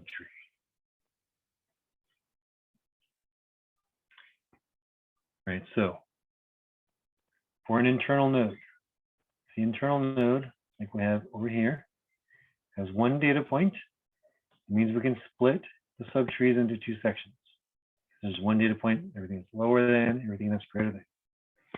If we have an internal node with 2 data points, as we do now, we can split the next level into 3 subtrees. Values lower than 30, 21 subtree, the values between 30 and 50, the 40 subtree, and values greater than 50, the 60 subtree.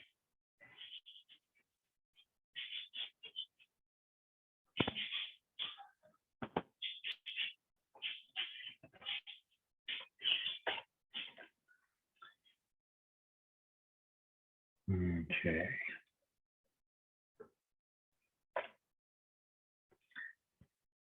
Got 21 being added.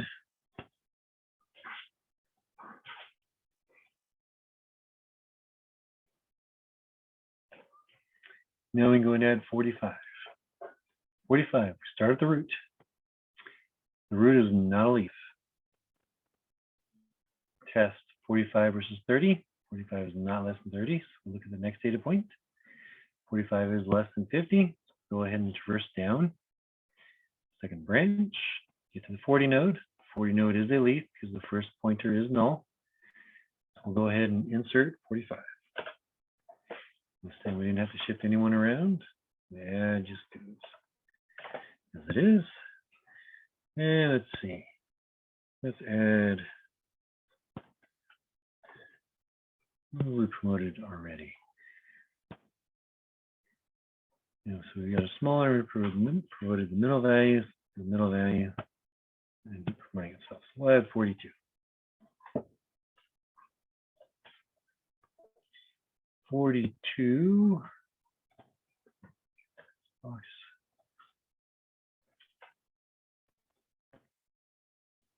Like with our previous additions, we will start at the root. 42 does not find a leaf node, so we'll traverse down to the 40 node, find a leaf node, and then 42 wants to insert in between 40 and 45, but there is not room for it. So we will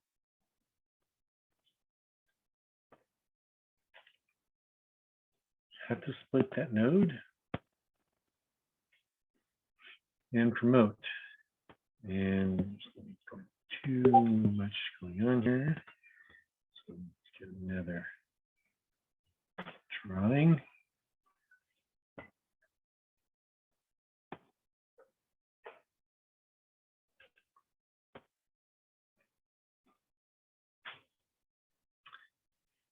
All right.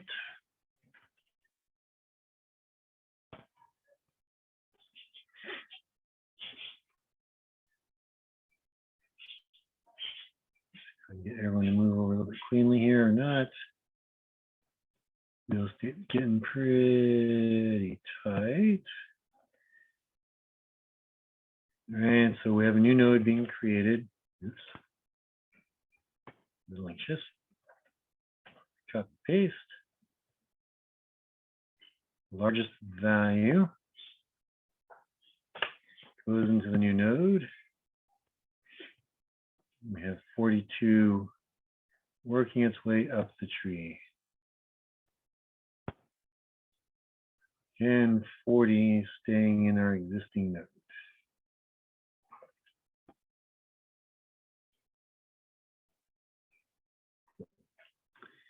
All right, so we have 42 trying to find its way up the tree. It gets to the root. So wants to go ahead and insert into the root, and the root does not have space.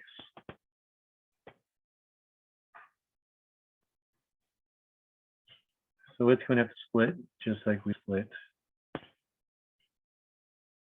the leaf node.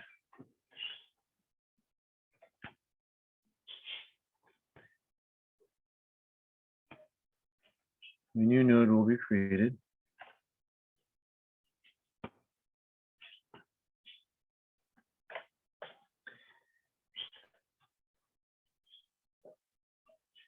Right, so we have several new nodes. This one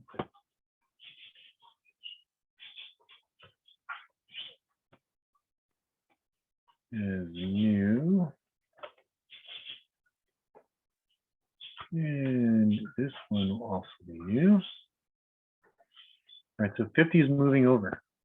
Just like before, when we shifted a value, it wants to take its pointer with it.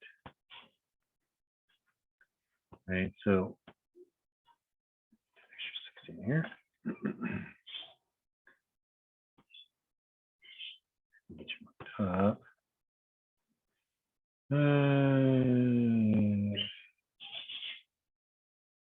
Okay. Yep, right. All right, so 50 left the old root and is going into a new node.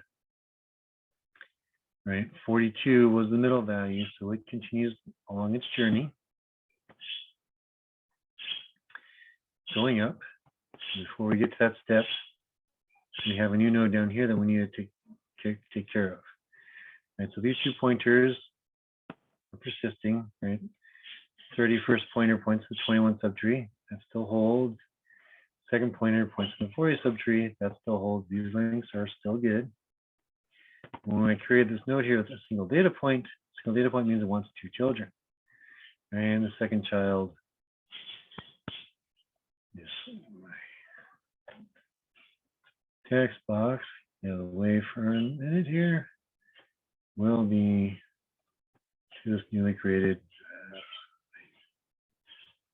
That's right, okay. Our newly created node here. All right, so if we look at the 50 subtree, values smaller than 50 are in its first branch, values greater than its value are in its second branch. And we have 42 that promoted up. We split the root. So we're doing the same thing as we did before. We just have a little bit more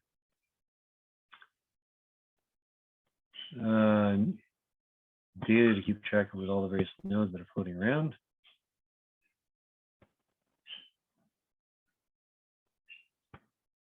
So we've got to just make sure our links are good. So just try to do it one step at a time.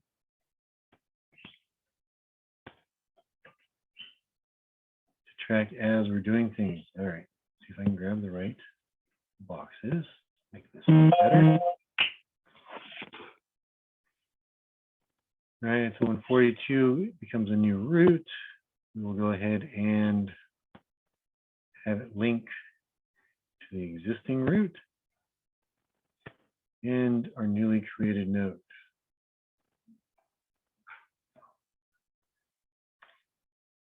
Just like when we split our root before. Okay, so the box is up here. 2 will be our new root. Shorter. And 42 will link to the existing root and our newly created node and become the new root.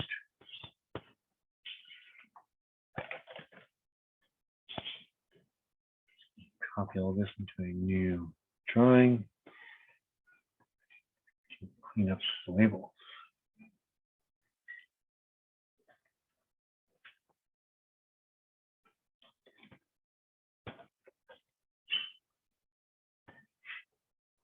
And so the new root is the root. The old root is just a child.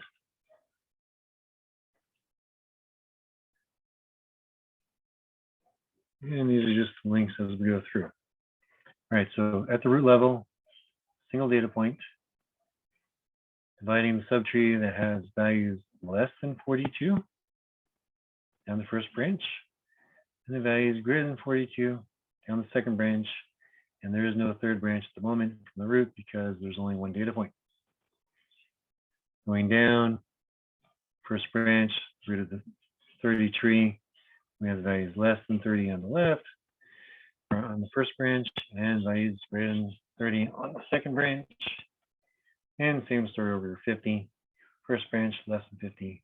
Second branch, greater than 50. Right? And similar data relations will exist here. Every value in this subtree is greater than any value in this subtree, just like with the binary search tree. You got the root. Everything to the right is greater than the root. Everything to the left is lower than the root, which means everyone in its right subtree has to be greater than everyone in its left subtree. All right, so just like a binary search tree, we have a left to right relationship. But we'll allow for more children. And one of the other differences we have here from a binary search tree as compared to our B trees is B trees are built bottom up. We start at the root and we dig down to a leaf. Then we add to the leaf. But then as the tree grows, the new nodes keep growing up in the levels of the tree. So we'll add a level at the bottom and we'll add levels as we're going up. So the oldest node in the tree is not going to be the root like it is with binary search tree. Binary search tree, the first value that comes in, that's the root, and everything just grows from there. With our B trees, the growth pattern is going to be quite different.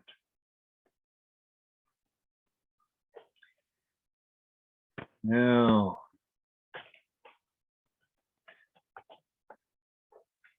key nature here with our tree is that it is always balanced.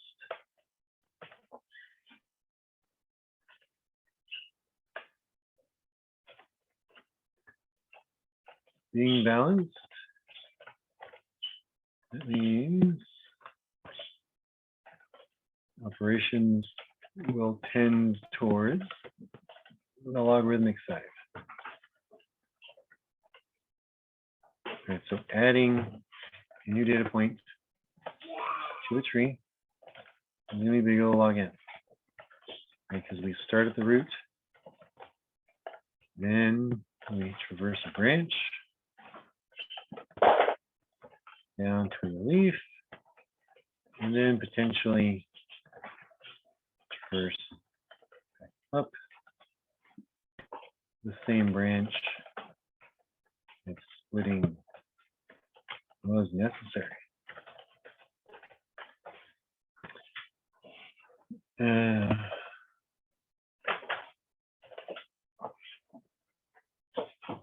I suggest make a heap, number of levels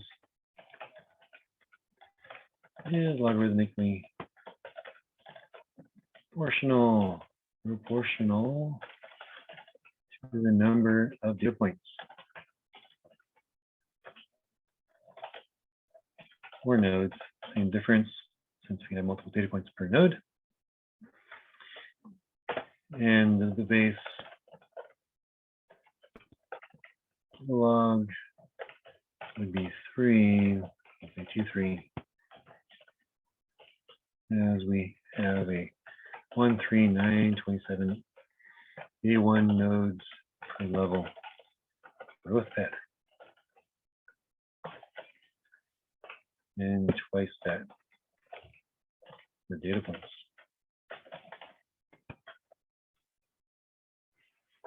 So you can create a B tree that's pretty squat, and it will contain a lot of data. Database indexing. Database indexes are built on B trees. Right, it will hold on to data. We can find the record on the file system very quickly. So I'm not going to get into SQL Server, Oracle, MySQL Post. Well, there's numerous SQL DBMS systems out there, but all a database is organization of data that's stored on disk. Right, so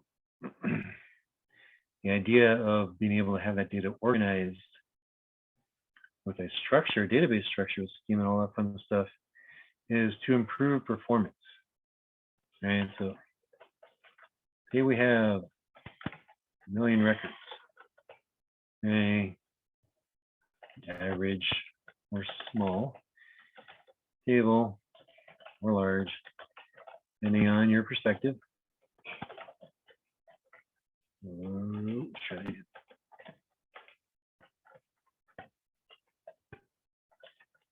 right, if you have a flat file storage system where you keep all the data on disk in a single file.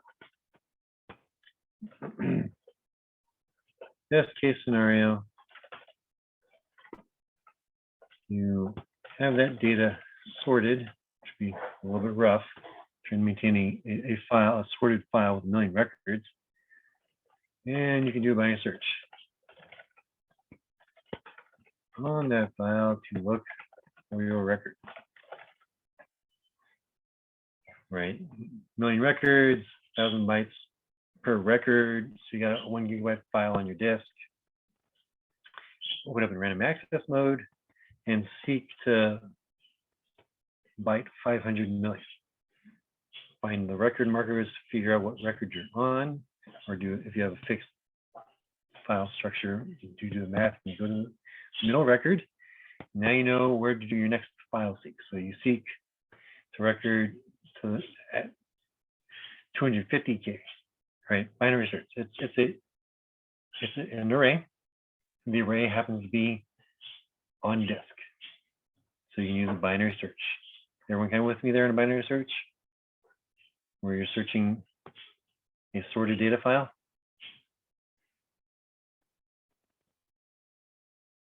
Is it still Monday, or have we rolled into Tuesday already? Should we roll back to Sunday? Any questions on the binary search? I assume silence is you're sleeping or you're good with binary search. I understand what you're saying, yeah. All right. All right, so maintaining a sort of file on disk, problematic. Your record comes in, it's a nil. I gotta move a bunch of stuff. So this basically is very difficult to maintain system. But if the data is never changing, right, you can get away with it. So what we're doing with our B tree, instead of maintaining the data sorted by a particular key that we want to search on, build an index on that data. The index is a B tree, right? That can be going to be a 2-3, much larger. Yeah, the B trees are definitely complicated, but they're being used all the time. And creating database indexes is a very critical activity for any system that deals with load.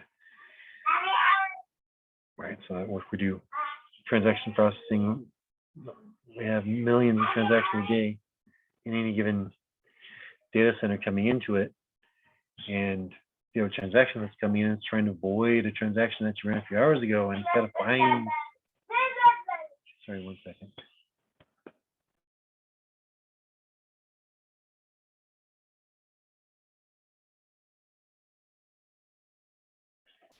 But if you need to find that record, and someone's waiting on the other end of that transaction, right? Cashier at a register, you want things to happen fast. And if we have to go to the database and just start searching through the table row by row, this is not going to be fast when you have millions of rows just for that day to dig through data. So you need to build data structures on top of it, because you want things to happen in milliseconds and not seconds. And sometimes seconds you start growing to minutes when you're talking about databases of size. So this B tree will be data that persists to disk. It's going to take up some disk space, but SQL Server is going to try to just keep this B tree structure in memory. So whenever we need to navigate it, it's all in memory, and memory is lightning fast, especially compared to disk. Memory is insanely fast when compared to disk. Right? We're talking about multiple orders of magnitude, the speed at which you can work through memory versus working through disk, even solid state disk. All right, so they'd probably actually do binary searches on the arrays, because the arrays will have 50, 100, 150 elements, if not more. SQL Server does it based off of page size, other things we're not concerned ourselves with, but it's a large B tree, and it is definitely important data structure. If you go down the database path on part of your database courses, they will get into the nitty-gritty of how SQL Server would actually manage a B tree. What we're doing here is actually a simplified version of a B tree and how it's actually storing things, because at the leaf level will actually be your data records instead of just the keys. Here we're basically just doing the key layer of this, right? And then the next level is when you have records, you might have more than one thing. You might be searching by last name. You might be searching by ID. You might be searching by other data points. And there's only one way that the data can exist in the heap that is the table as it's being built out. And usually there's some sort of identity column or identifier that is an ascending number, and we just keep adding to the end, and everything works out just fine when you don't have to have a whole bunch of holes in them. But if you have 4 or 5 different things that you want to be able to search on, and you need to have multiple indexes for the same table where each tree is that particular key or possible multiple keys that you're trying to dig through your data source on. So this is one of the more useful structures that we talk about in the tree section of the course. B-trees are going to be used in databases and other places where we're trying to create a meta layer on top of the actual data, right? Data describing data.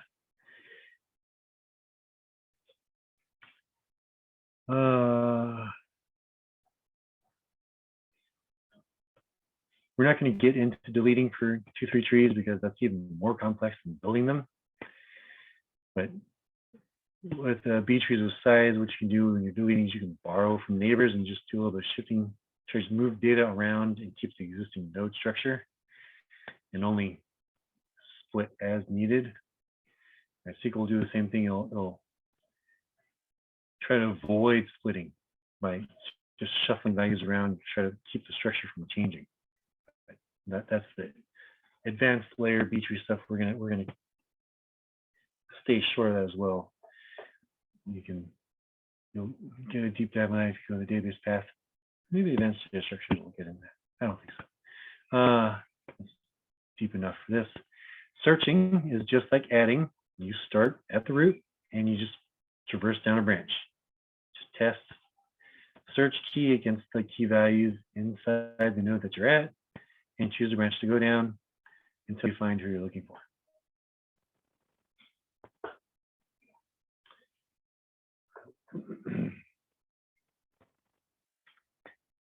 As far as the test is concerned, you'll have to worry about getting up to 3 levels like we did here for building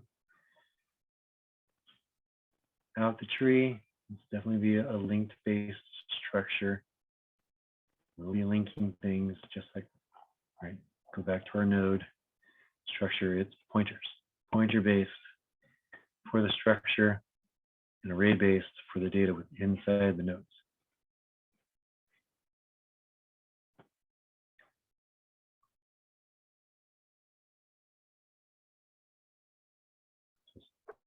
Inserting log time and searching log time because it's balanced.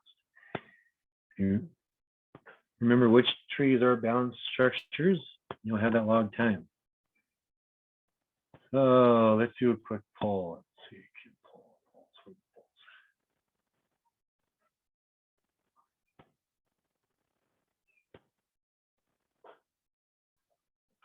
Binary search tree.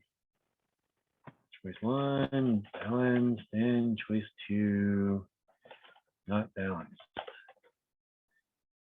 Let's see, poll, launch the poll. Let's see where people are on their mindset for a binary search tree.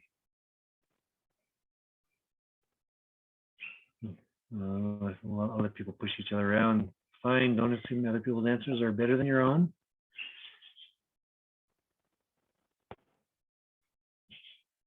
All right, it's anonymized, so you don't have to worry about putting a wrong vote out there for a binary search tree.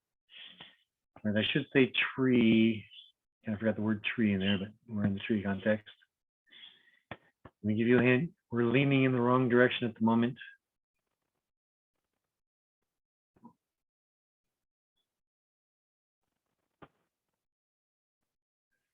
Yeah, so it must be a linked list. Could be considered an unbalanced tree. It certainly can, right? So binary search tree is not balanced. Let me, I guess you can actually, wait, my sharing screen, so I should have been able to see this. Let me swing over.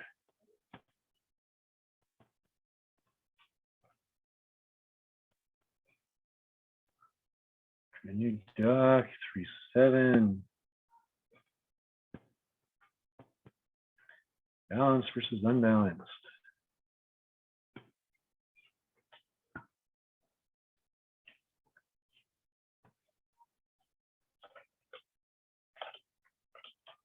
All right, so binary search tree. Is not balanced. All right, so let me give you a nice example of unbalanced binary search tree. A binary tree is a tree, but a binary tree is not inherently balanced.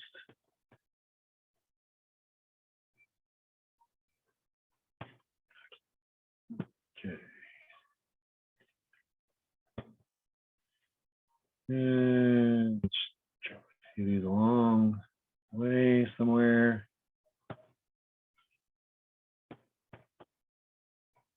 Got a little bit.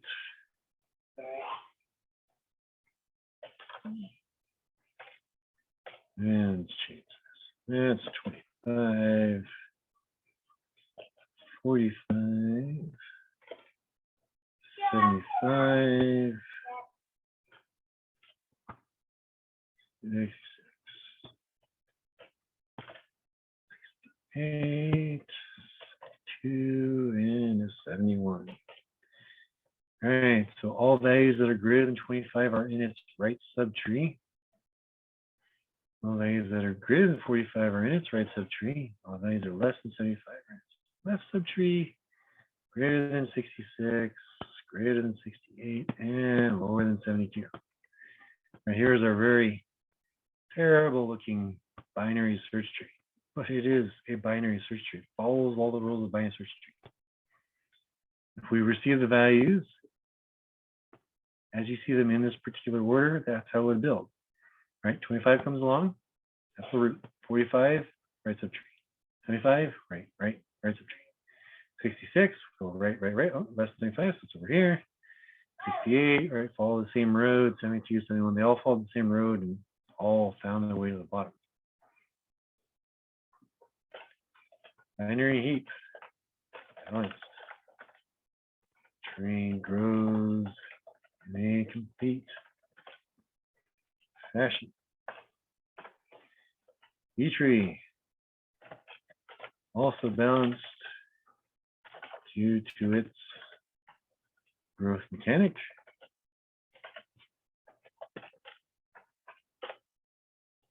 And next up we have AVL tree, which is a self-balancing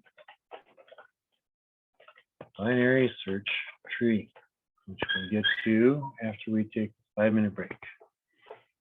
Actually, hold on. Before we go to break, let's talk about labs.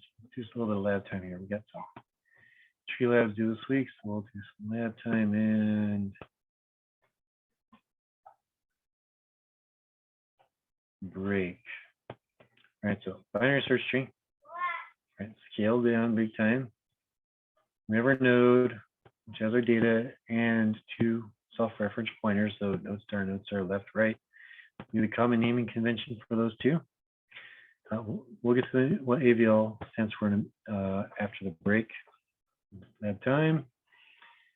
Binary search tree class struct, right? It should have a node build called the root. Could name it something else, but root is the convention. Add adds in sorted order. So if the tree is empty, the first node that comes along becomes the root. Otherwise, work your way left or work your way right. And add to the tree and print those in order traversal.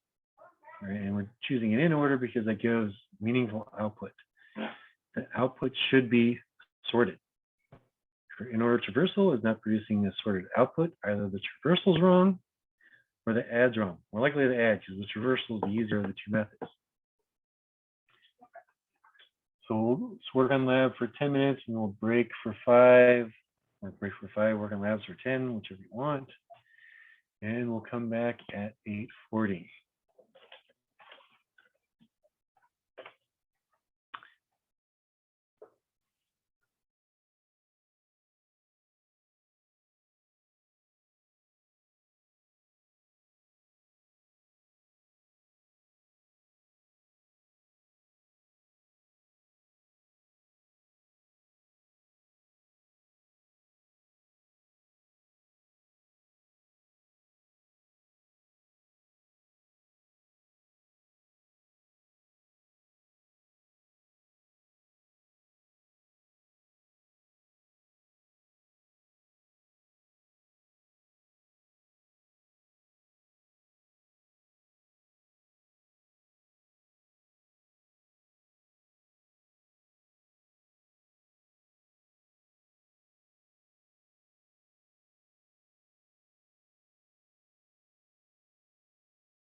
All right.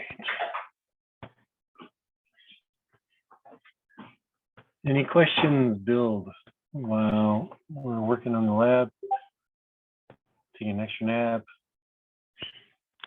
Ice cream, third dinner?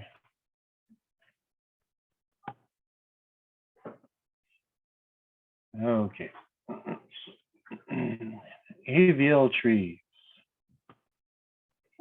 The AVL, just from the names of the authors of the structure, Adelson, Bellis, Belsky, Lewis, something like that. I can never remember exactly right. So let's go whip on over Wikipedia, and it will tell us where Adelson, Belsky, and Landis. Yeah, well, let's try to say Lewis to Landis. Anyways.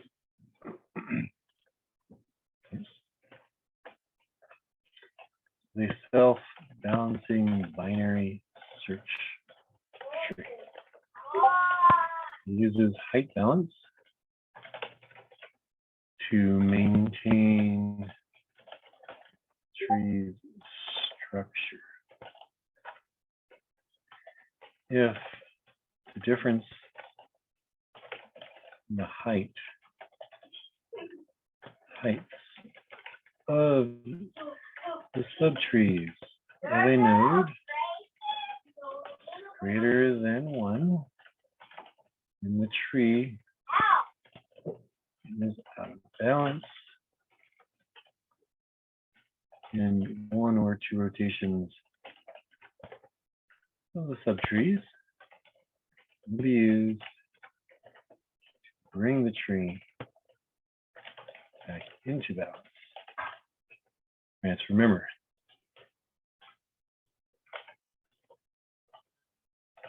binary search tree with an added rule set of height balance. So it initially builds the same as a binary search tree,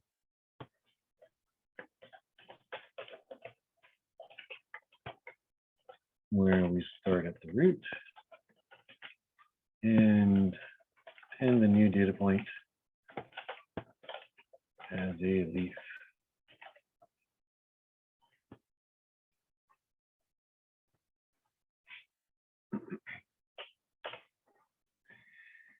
Okay. Let's just start building.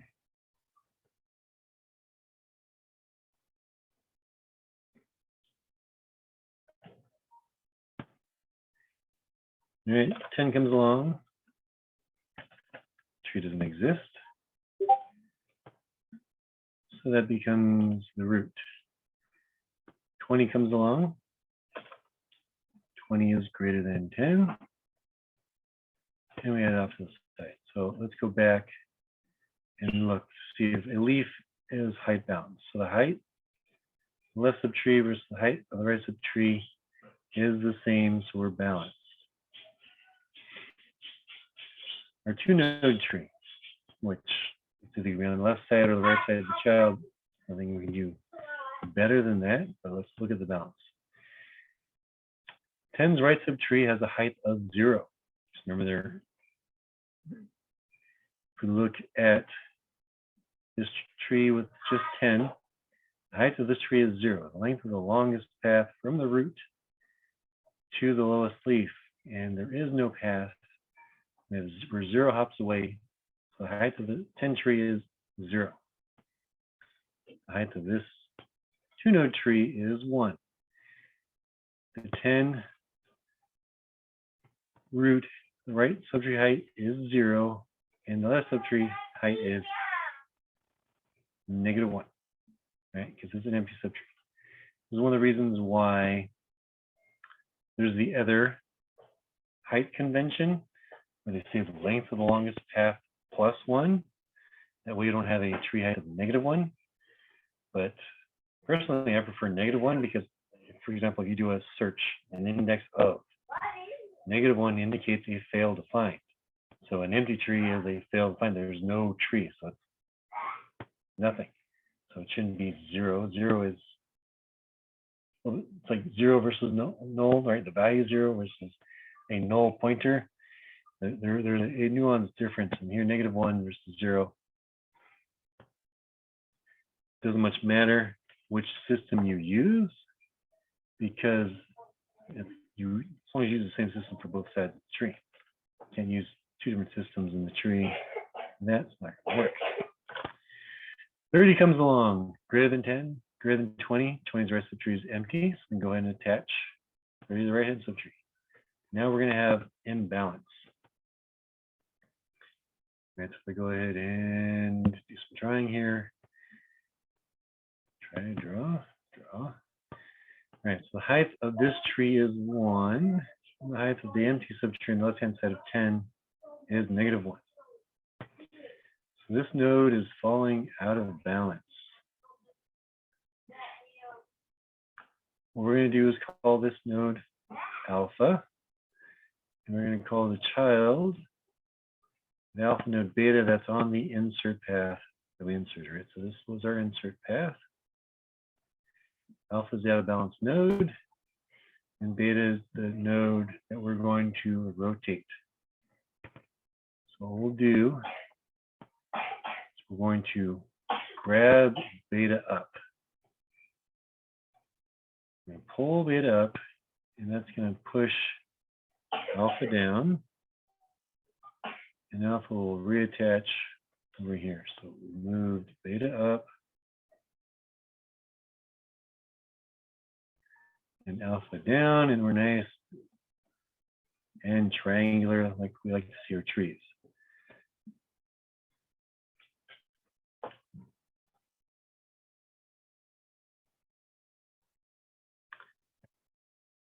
Okay, there. Insert just did was into the right subtree, move the right node that is complaining about the heights of its children. Call the node is complaining alpha, because this is a right to right.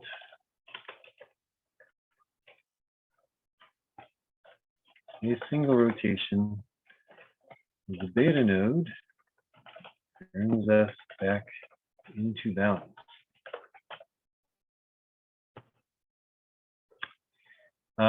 Alpha's height of its left subtree is -1, right? So that the height of that tree when it's in this state would be 2. So we have 2 hops from the root to the lowest leaf.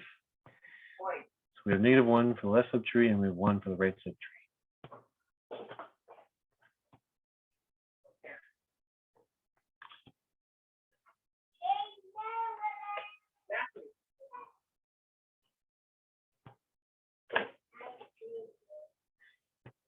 And a couple of things. Go ahead and keep building this tree.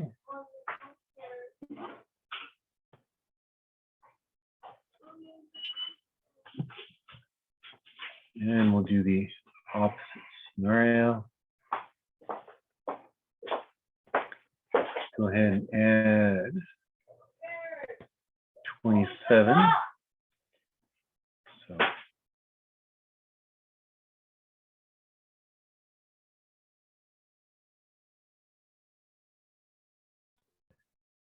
start at the root.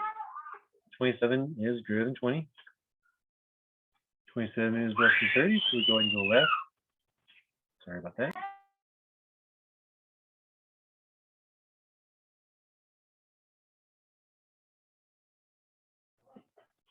Okay, 27 is less than 30, so it goes left subtree. All right, so now that we did our insert, need a check.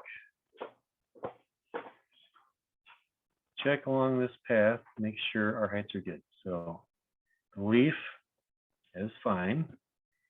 Go up to 30. 30 sees 0 on the left-hand side, -1 on the right-hand side. The distance between these two numbers on the number line is 1. So that's good. So the leaf, that's good. We have a 0 on the left-hand side, 0 on the right-hand side. That node is good. We have level, balance between our levels of our subtrees. And so our whole tree is good. And we can clear drawings. Now add one more data point. And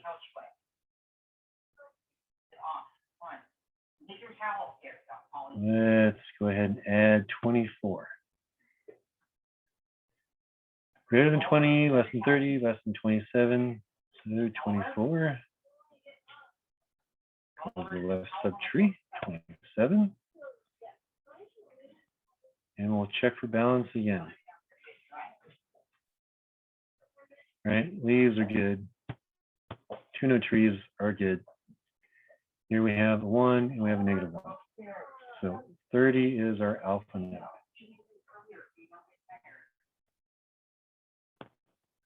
So what we're going to do, color this time around, alpha orange, beta will be blue, and this guy is a names, right? So we went into the, here's our alpha node, our insert path, went to the left subtree, left, or the left child of the node that's complaining about imbalance. So what we want to do is bring beta towards alpha.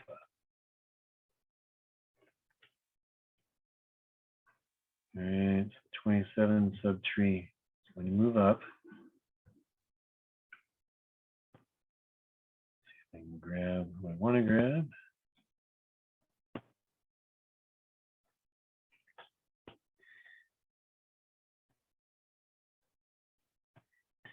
All right, so beta points to its former parent, and beta takes over the place that alpha had in previous state of the tree. Right, so previously the parent of 30 was 20. Now the parent of 20, parent of 27 is 20. 24 was just brought up along. And 27 is now pointing to 30. And we're as triangular as possible. Right, we have double check, right?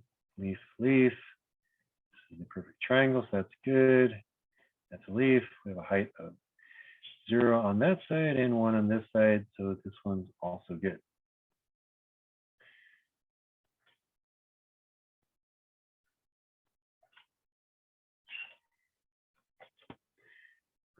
Screenshot. And drawings.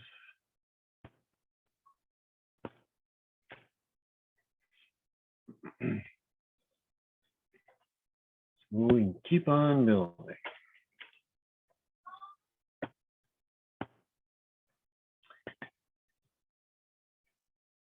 Obliterate a bunch of the old stuff and then move things around.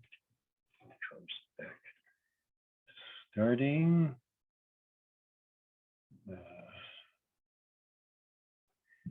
Okay, so we can go ahead and add 17, less, lower than 20, greater than 10. So we go to the right of 10 subtree. Link it in. Check for balance like we did before. And we'll see that everybody's happy with how long their legs are. So when our legs are too far out apart, that back is going to start complaining about it. And we'll add 15. Lower than 20, greater than 10, lower than 17. So 15 comes along over here. And we'll need to check our heights. Right, leaf, good to go. Two-node tree, good to go. And up here we have a problem. That's the tree of 10 and it's 1, and its right subtree height is 1.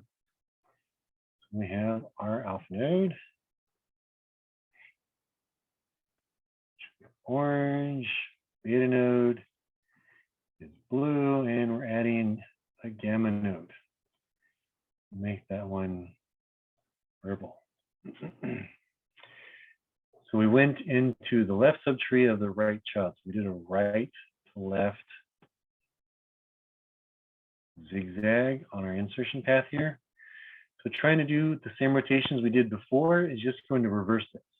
If we try to pull 17 up, it pushes 10 down, and then 15 only has one place to go, and that's the right of 10 because it's a binary search tree. So all we would do is just mirror the problem. Right, so let me demonstrate how that does not work. Right, if we move 17 up, the only way we can arrange this data and have it be a binary search tree with this leveling, 17, 10, 15, that's binary search. That's just a mirror problem here. We just have 1 on that side and -1 on this side, so we're still out of balance, so it's not working. All right, so a single rotation. So if you can't remember which rotation to do, you can always try a single rotation. If it doesn't work, you know that wasn't the way to go. So we're going to do the double rotation. And with a double rotation, what we're going to do is we're going to move gamma, our purple node, up first. And then we'll move it again. Move gamma twice. The first rotation gives us a nice right situation. And then basically our single rotation that we just did, and we can move it again. So let's do our first rotation. Let's do that there. Let's just call it thing. And screen grab first.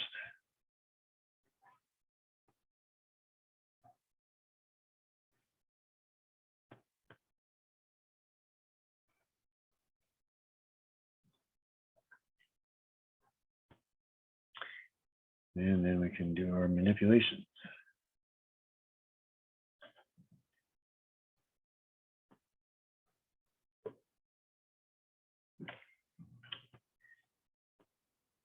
Okay, so first,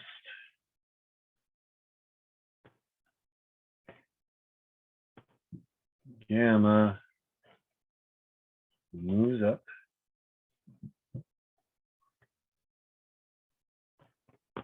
That is our first rotation. And then it will rotate again.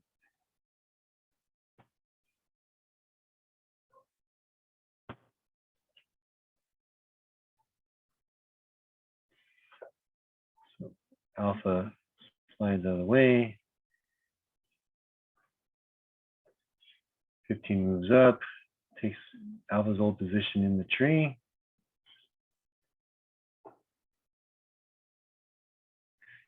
And now we are completely perfect as tree can get. Each level is completely full. We are balanced, and more importantly, we're still binary search tree. All right, so all values that are lower than 20 are in its left subtree. All values lower than 15 are in its left subtree. All values greater than 15 right subtree. And as far as the tree we didn't change, but all values greater than 20 are still in the right subtree of 20.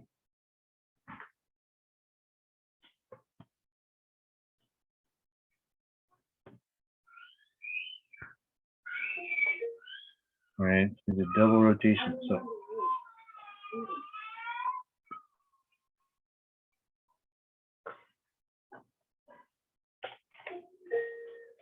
double rotation, we state inserting into the left child of the right subtree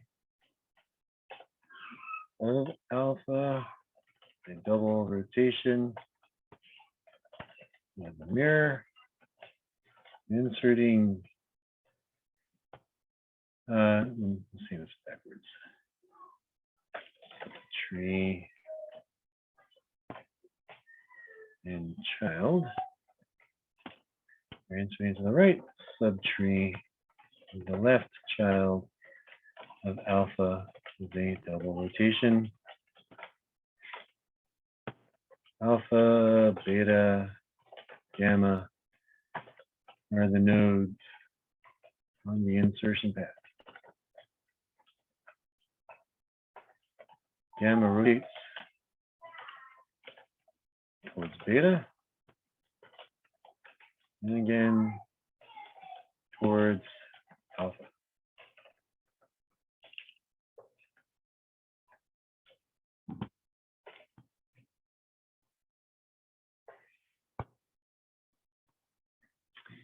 Now, the examples so far,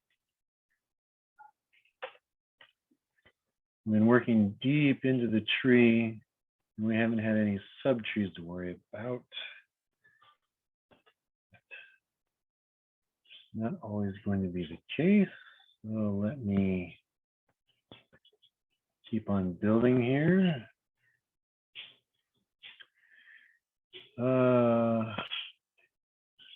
Like that. Let's see.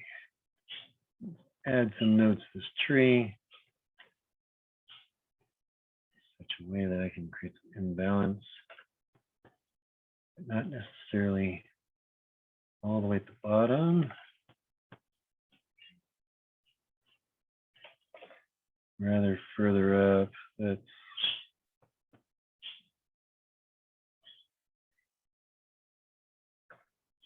see if my brain wants to switch tonight. Okay. 23, then we'll press good to go. All right, so let's make sure before we go any further, we're still buying a search tree and we're still balanced. All right, so we'll just go our way up. 16, right? These are all balanced in and of themselves. This tree is balanced, that tree is balanced. And here we've got a 0 and a 1. That tree is balanced. Here we have a 1 and a 0. That tree is balanced. We have a 2 and a 2. Right, so we're starting off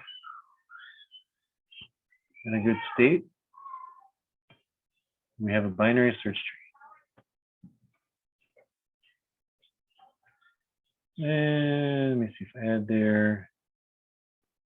And I want to have the root. So I'm going to have one more data point before we go.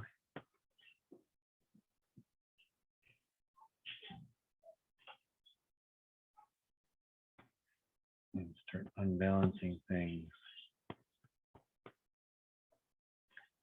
Yeah, if I go there, there'll be that. And obviously that wants to. Yeah, some trees.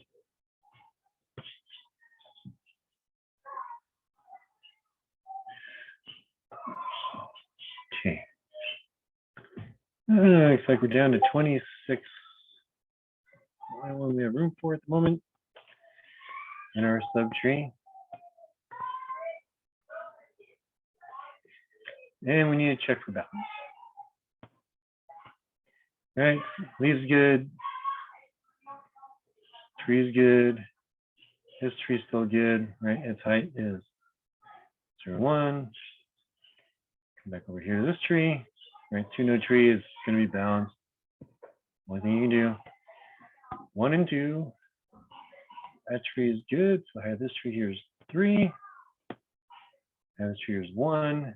So we have imbalance at the root. We have all kinds of fun.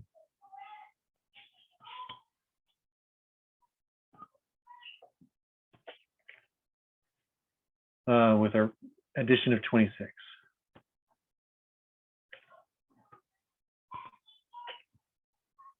All right, so let's go and track. Color back to orange. All right, our insertion path was like like so. Take us to alpha. This was a long way to go, but we inserted into the left subtree of the right node of alpha.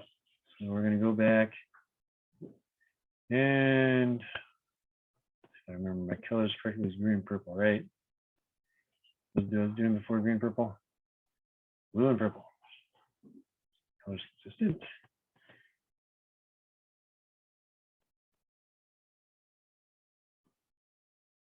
Not that. Okay. So I have to do a double rotation.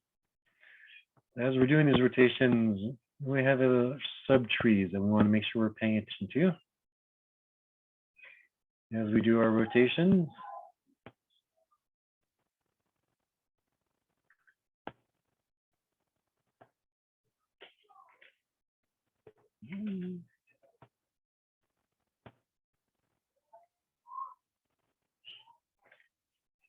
right, so alpha, beta, gamma. Gamma rotates towards beta. And so our beta tree is going to be sliding down along with all its subtrees on the right-hand side in this case. And the gamma subtree is going to be working its way up. All right, so the leg that was too long is being pulled up because it becomes shorter relative to the rest or to the root of the tree.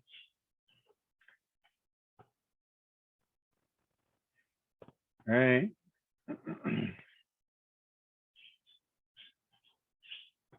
Make sure I got things going right here. And get. Now, what we did before is we just went ahead and linked gamma to beta, but we can't do that because there's already a right subtree here. So what we have to do is note it because it needs to be accounted for as we do our rotations.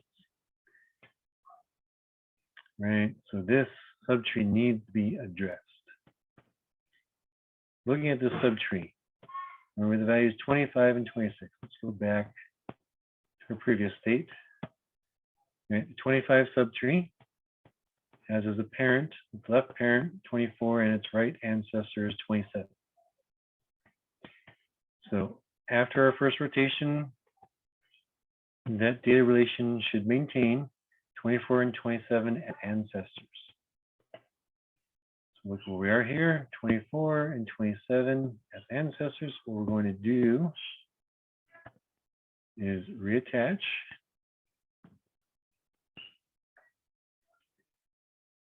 our 25 subtree, and we can see we still have a binary search tree in our intermediate state, right?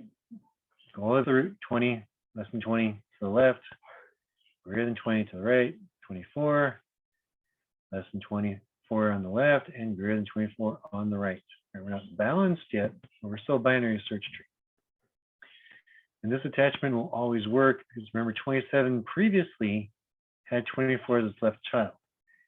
So when we did the rotation, we are opening up space for the subtree to move over to the right-hand side. There will be room for it. Now we can go ahead and do second rotation. Gamma this time moving towards alpha.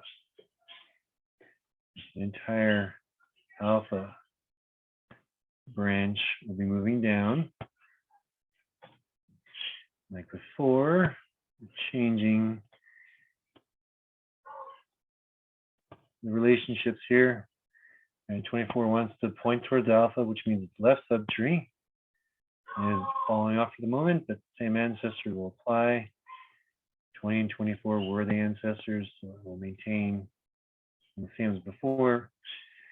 20's right subtree, or right pointer was pointing to 24 before, and since we shuffled it, we have room for this 23 subtree right here, and now we're into a balanced state. All right, leaf, leaf, leaf, leaf. Triangle's good. That's the leaf. 1 and 0. And we got a 1 there, 1 there, 1. So it's happy, and we have a 2 and a 2. Everybody throughout the tree is happy with the heights of their subtrees.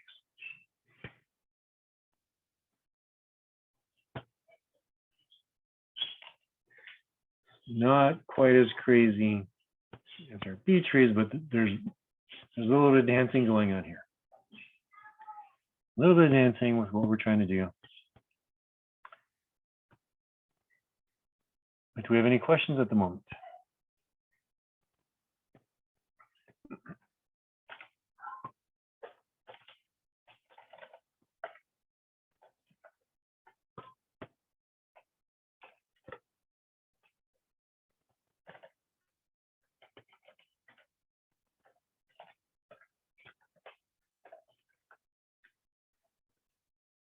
No questions, right? So we're going through all this effort to keep the tree balanced so that we can get our nice logarithmic times, because logarithmic is substantially better than linear, right? 1 million elements, that's to the 10, or sorry, to the 20. 20 tests to get us from the top of the tree, even less because it's a tree, down to the bottom of the tree. Yeah, about 20, yeah. 2 to the 10 is 1K, 10 to the 24, so 2 to the 20 is 10 to the 24 times 10 to the 24, which is a megabyte. 2 to the 30 is a gigabyte. 2 to the 40 is a terabyte. We have a nice quick math conversion there for if you're good with approximation. Right, so by keeping the tree balanced, then our operations that we want to do on the tree stay nice and balanced. All right. And we have a min heap due later this week. It is an exercise. So practice math code is a little bit cumbersome with the heap because you got to make sure you're doing your boundary checking and you do the math to see who your parent is. Pretty easy to get lost in heap code. So once you work on this on your own as you're going. Otherwise, we'll go ahead and we'll take another 5-minute break, and then we'll use the last 15 minutes of class to just look at some code. Next time's the test. Let's do a poll. We need a vote for at what point in time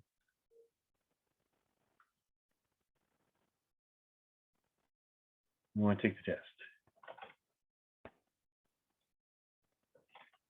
Test timing. All right, so we have beginning of class. All right, that's 65 minutes. And then we have, lecture type pattern as usual.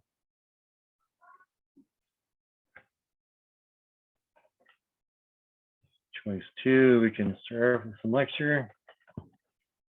Doesn't tend to be very popular, but a lot of people are trying to scoot in here late from work. Sometimes it works out better. Break. Test. Break. And lecture type pattern. Or we can do lecture, break, lecture, break, and then test at the end. Or fourth option, why not? Just want to vote. Don't care. What's the other option?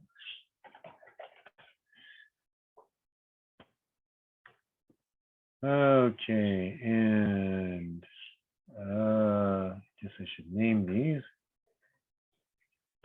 Here, test.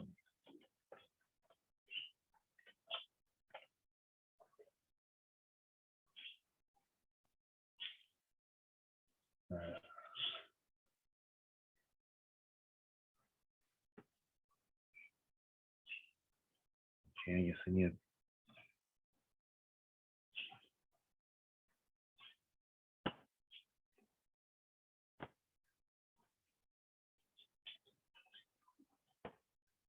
Figure out how to launch the silly poll. All right, so the options are beginning of class, we test. All right, so it's a 65-minute one. 65-minute test whenever we do the test.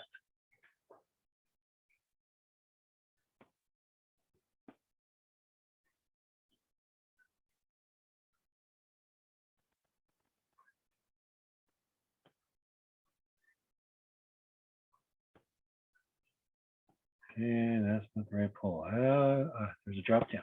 There we are. Okay. Are what in the syllabus? So the poll is in Canvas right now. It's now launched. You can vote for whichever one you want to vote for. You can vote for multiple in case you want the beginning or the end, but not the middle. And you can still also vote for the last one.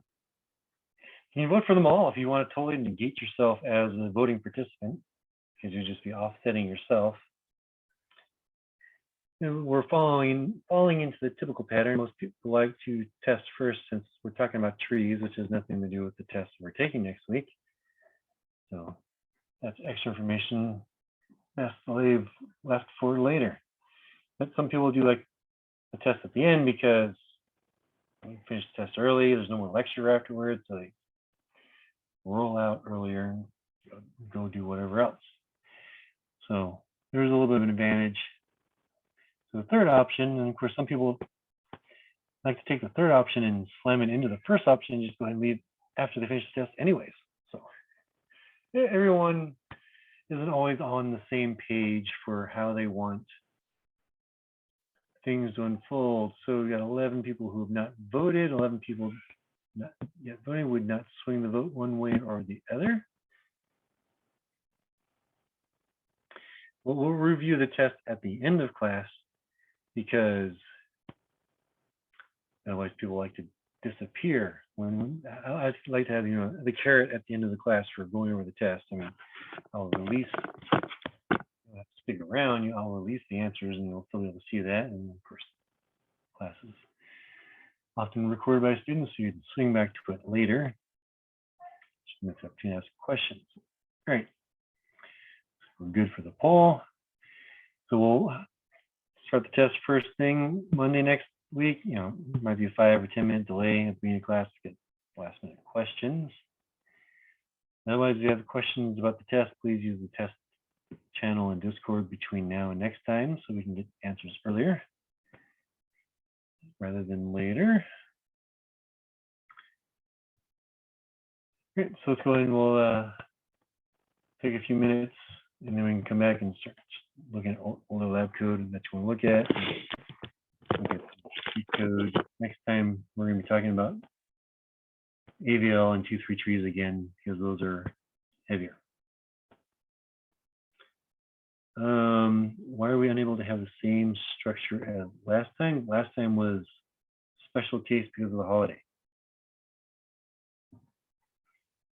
So that was me getting back about an hour and a quarter of time back, so we can get us back on pace.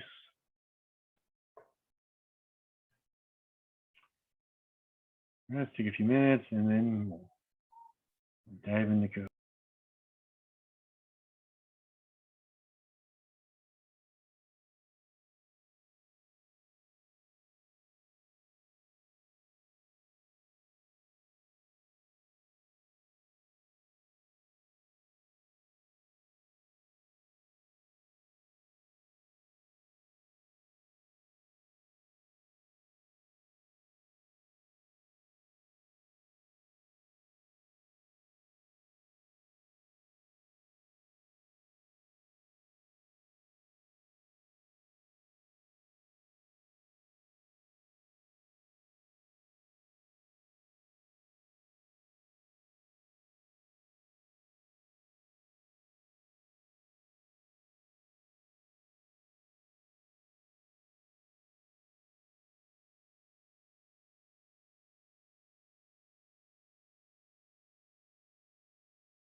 All right, so there's a question about the test. It's not the same as last time. The test is in class and is the normal 65-minute window. And the chat window will be available to you. So if you have questions about the test while you're taking the test, you'll ask me as we're taking the test.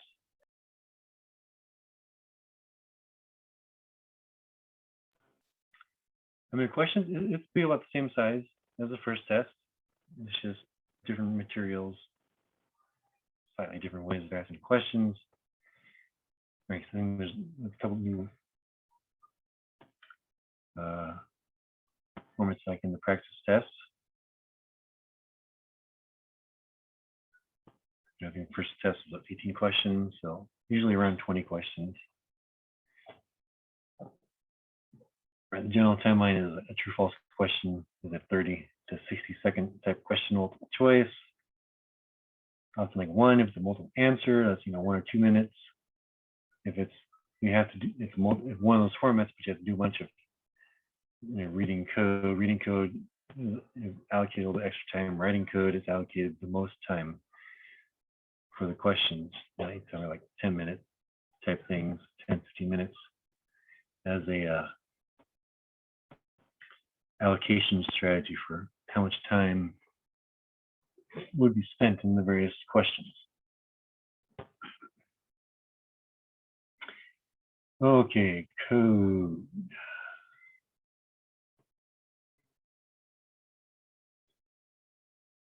Looked at some of the tree code already. Binary trees. That's right. I mean, a tree code to look at the moment. I will need that. Excellent. So let's talk about binary tree lab code and work our way backwards.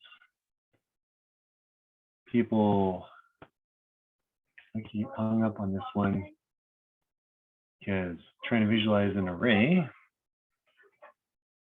with a tree, not simple, right? Because trying to make a line and saying that's no, not a line, it's a tree.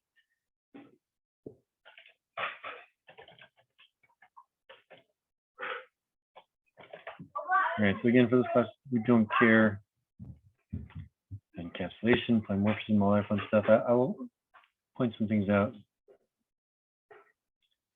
The other areas, but doing things, but right, the array of data, whatever, fixed or dynamic, doesn't much matter. But right, adding to the tree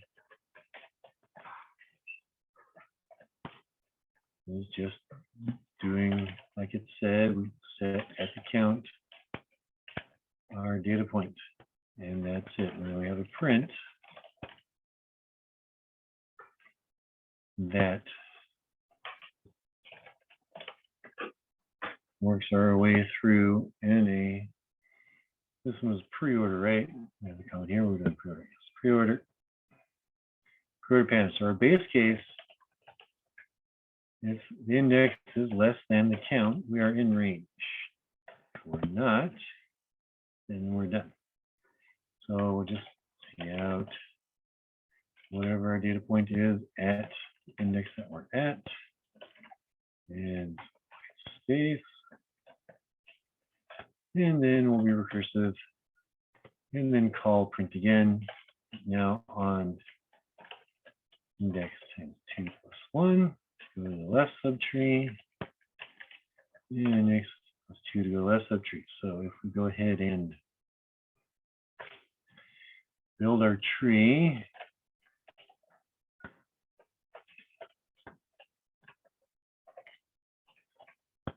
and 10 good enough. 5 plus that, 10 for 10.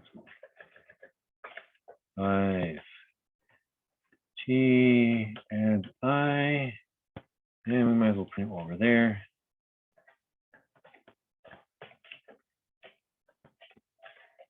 Print And inline there's multiple prints don't crush each other.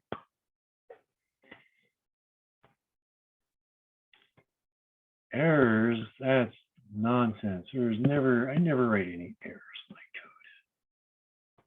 in my code. Okay, no. Oh, forgot my 0.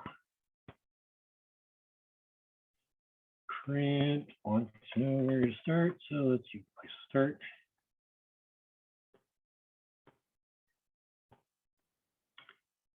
And another compilation error, line 44. It's not like, oh, yeah. I remember what language I'm writing code in. Yes, the array-based trees, the relation is as such. Okay, so let's build our tree and make sure our output makes sense. Let's draw. Right, so 0 is our root. So we do pre-traversal 0. Right, makes sense. And this is our tree 0, 1. Pre-traversal, spit out 0, go left, spit out 1. Right, so second output makes sense.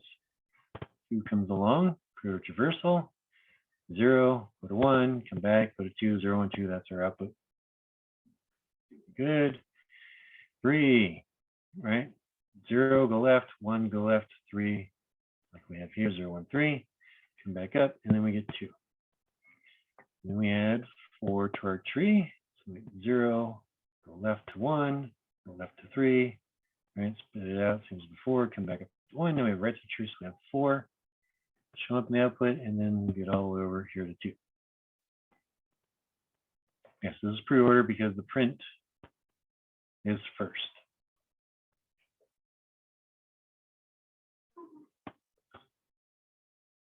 Questions before I clear away some annotations here?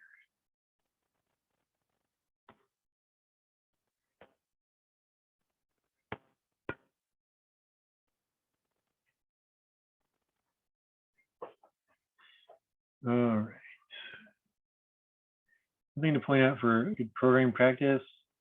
Right now, the outside world needs to know that they need to pass the 0 to print from the root, which is kind of a bad practice. You have to have the outside world know that they have to call 0. So one way to do this is with a helper style. We'll actually have that print as a private function hidden inside our code, and the outside world just says call print, and it gets the ball rolling by saying we're starting at the root. And so I jumped ahead earlier by just saying print altogether, so I didn't really change anything, so all my output the same. But as much as possible, the outside world shouldn't be concerning itself with the internals of how your class or code is doing what it needs to do. It should just go good. Next, remember, index 0 is the root. So 2 times itself, you stay where you are. And +1 gets you to the left, and +2 gets you to the right. So when you get to index 1, 2 times 1 is 2, then +1 index 3 and 4 in the array are your children.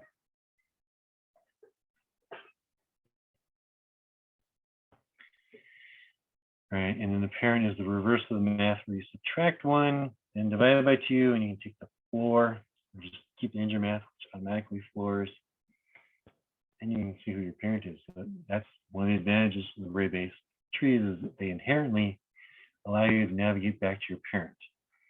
You can do that with a link-based tree by adding in a parent pointer. Actually did that once. Oh, this is earlier last year now. It was late last year. Forget. And a structure that I built for an application, but because I actually had to roll back and check. Anyways, whenever you run into a problem, you can generally find a solution to that problem. Okay, so binary tree lab, going backwards. Let's see. Do recursion, I assume We're doing a camera recursion.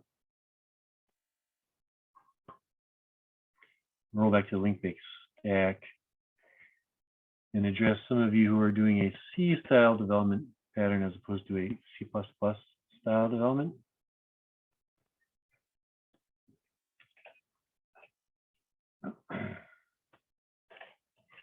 Right, so some of you are doing struct node data error and node star next type thing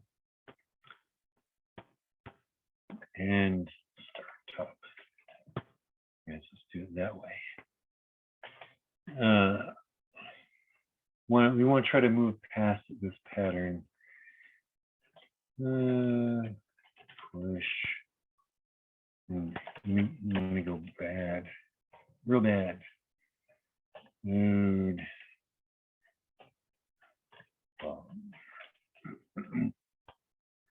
We're putting a lot of onus. We'll get to the code in a second here, but let's. You're actually struct node.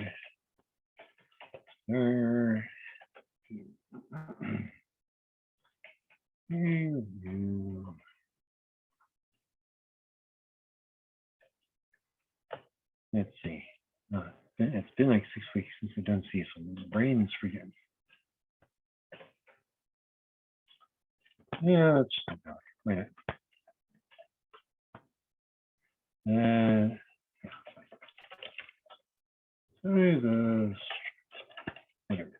Right, it's a CPP file, so this is technically still C++, even though we're not actually writing any C++.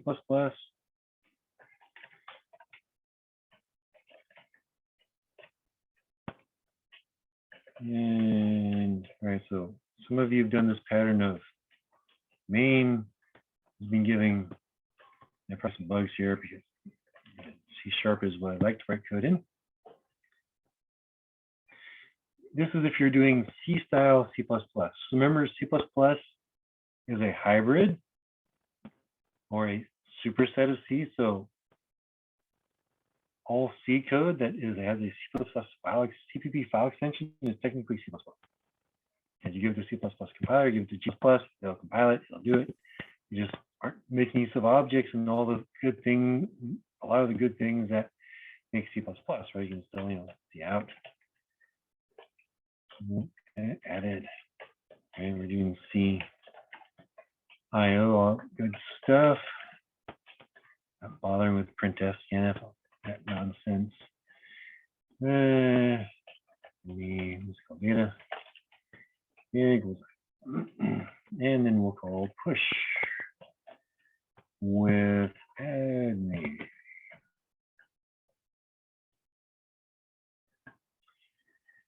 All right, so top being a fun global variable, which probably isn't even initialized. And I'm showing you the way not to do things and then how to move this into a better way of doing things. So keep that in mind as I'm doing this. Top 0, right? Top equals Bob, and we're done. Otherwise, top not null. Top next equals Bob, and then we say top equals Bob.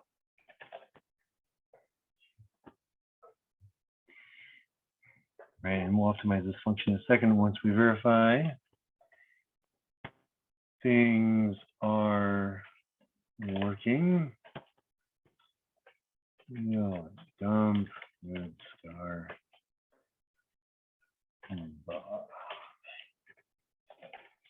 Well, Bob, not null. Let's go ahead and print Bob's data. And some white space. And Bob equals